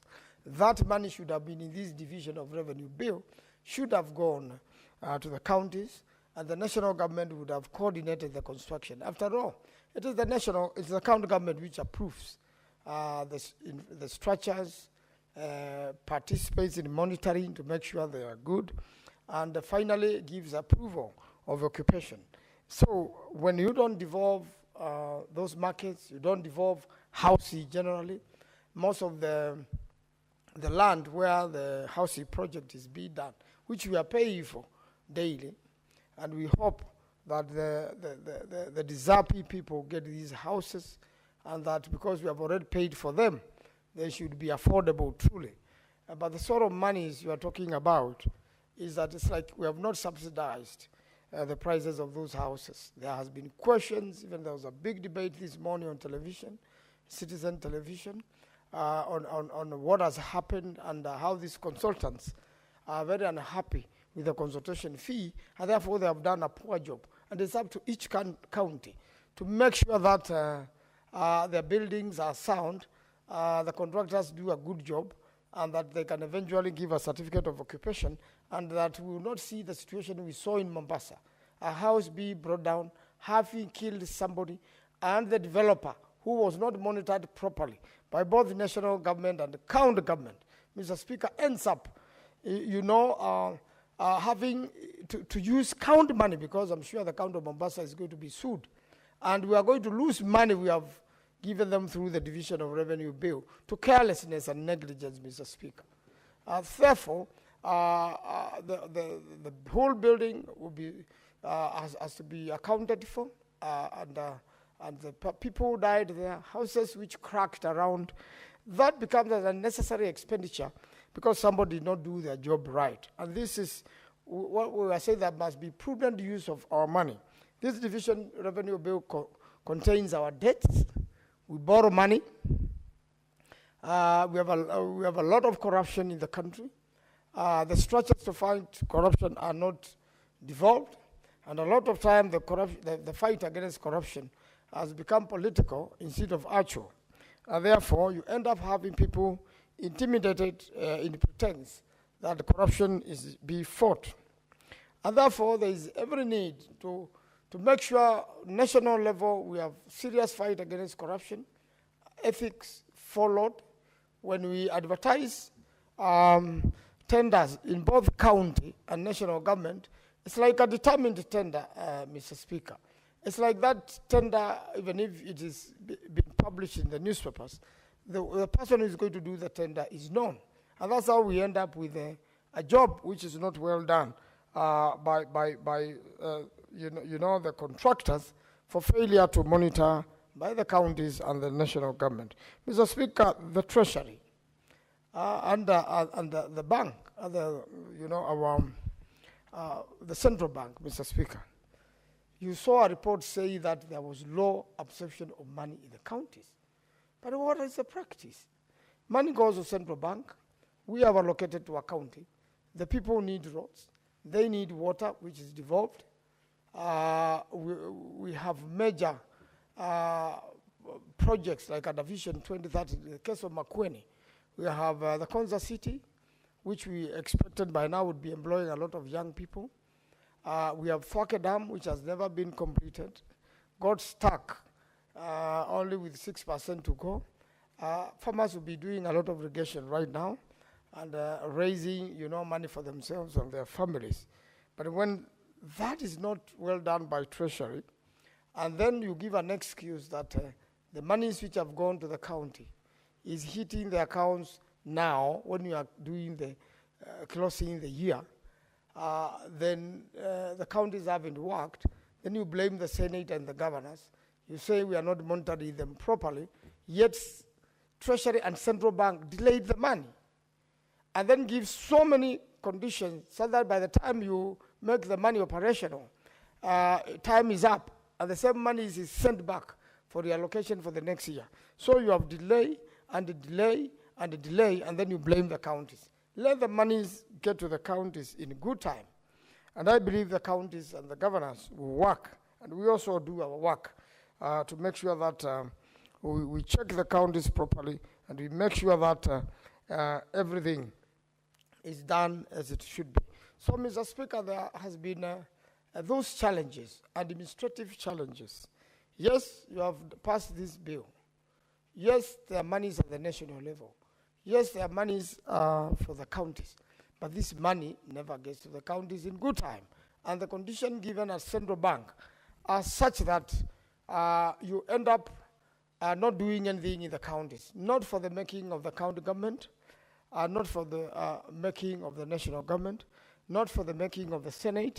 And therefore, it is important, Mr. Speaker, that the Senate really now, through this division of revenue bill, does the necessary monitoring and the necessary summoning of the relevant institutions to come and explain why the delays, yet Kenyans have paid taxes. Why will you waste time at the Treasury? Why will the central bank hold these monies and not release them in good time to the governors, making it difficult for everybody in the country? If governance was very efficient, Mr. Speaker, we will not have these delays, we will not have these challenges. We really want to have responsible permanent secretaries, responsible CSS, responsible directorates, and especially in Treasury, that's where even ministries have to go and beg and get taken around in circles by technocrats. And finally, projects like Thwake doesn't take off. You know, many other projects in the country. Recently, I went to Nyeri and realized the dual carriage to Nyeri town got stuck somewhere. For the last 2 years, very little activity has been happening. We just don't want dual carriages, Mr. Speaker, in just going to Nyeri.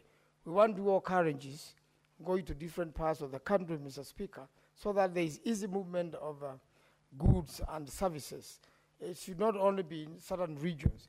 We want the northern corridor opened up, Mr. Speaker. We went to Turkana County, and I must thank the leadership of Senate for this. It opened up our eyes. We did the committees there.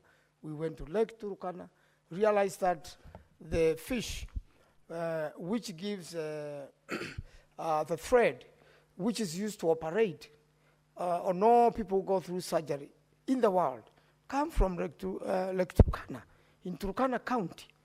And that fish is so important.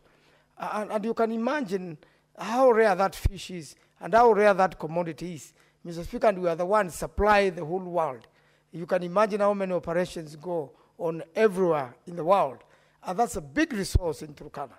That corridor, security should be provided. That is the place which should be like Mombasa. Instead of people going to the coast, people should also be going to big hotels along that important lake, fishing going on there, and making the communities there, you know, live well, just like many other communities in the country. And this is where, you know, devolution is important. We have to actualize it. But when the division of revenue bill is the way it is, when will we ever develop such a county with so much resources for the country? That is where oil has been discovered. That's where a lot of underground water has been discovered, which can be used for irrigation. They have wonderful soils. They have wonderful people. How do we open up the northern Kenya to have cities and to have big trading centers? Because the people there are very hardworking and access credit and then be assisted by the county governments. For example, Mr. Speaker, we have a cooperative movement. We have cooperatives which should be implemented by the counties. We have a new act now here we are debating, which is even in the list today as one of the businesses of the House, to strengthen the cooperative movement, Mr. Speaker, so that people can generate their money, Mr. Speaker. People can generate income, and people can then, after generating income, pay taxes, and the country can proudly sit down and make a better budget than we have today. But what do we have, Mr. Speaker? We have low collection of taxes. We have low collection from the counties, Mr. Speaker. The money is not in circulation, Mr. Speaker. Some businessmen, some individuals are holding this money for their own benefits. It's not in circulation. And small businesses have died in the counties, in the markets. People used to thrive. Goods used to move faster. But the common Kenyan does not have a purchase power, Mr. Speaker. The youth are not gainfully employed, Mr. Speaker. The youth, now, Mr. Speaker, you see them in Nairobi every Sunday afternoon or Saturday afternoon, doing some wonderful jigs, which they send into social media, and they are able to send them around, and through that they earn a living. That space, Mr. Speaker, should be expanded so that even in the counties people can generate income. Mr. Speaker, unless we export, you know, our coffee, our tea, our mangoes, our oranges, which come from the counties, and there are no proper structures there to make sure that these exports go very well. There are brokers who are frustrated coffee farmers and tea farmers. Mr. Speaker, if we export, that's the time we get a good exchange rate with the rest of the world. And Mr. Speaker, we are importing more than we are expecting. So in conclusion, Mr. Speaker, the engine of commerce in the country is this division of revenue bill. We have now come here to share very little. We should be sharing much better if the people of the country get an opportunity to work, generate income, pay taxes, and do business in the country so that all can benefit and Kenya can prosper. I thank you, Mr. Speaker. I support. Thank you, Senator Manzo. Honorable members, we don't seem to have any other member interested in contributing to this particular motion, and in the circumstances, therefore, we shall defer putting of the question, noting that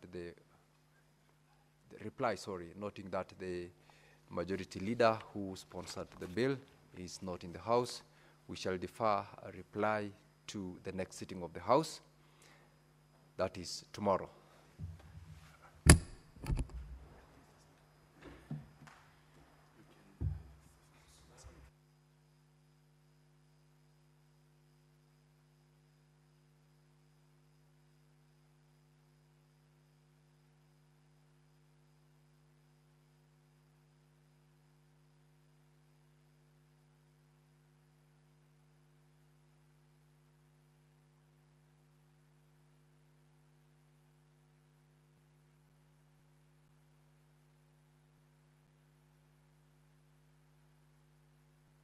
Honorable Senators, for convenience of the House, I will reorganize the order paper and ask that order number 14 be called out.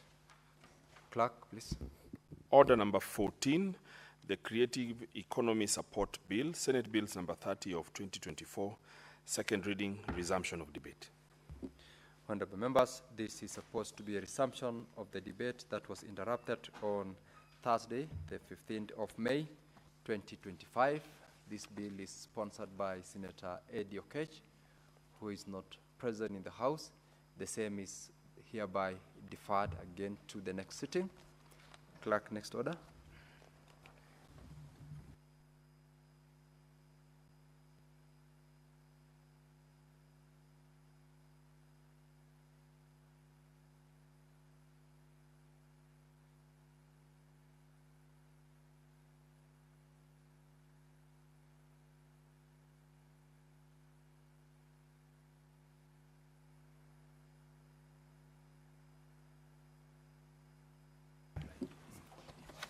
Honorable members, as regards order number 14, that's the Creative Economic Support Bill, Senate Bills number 30 of 2024, equally has got no interested members to contribute.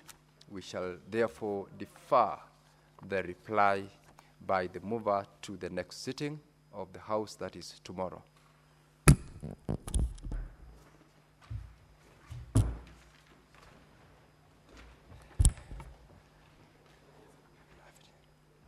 Now, Honorable Senators, it is now 6:30 p.m., time to adjourn the Senate. The Senate, therefore, stands adjourned until tomorrow, Thursday, 22nd of May, 2025, at 2:30 p.m.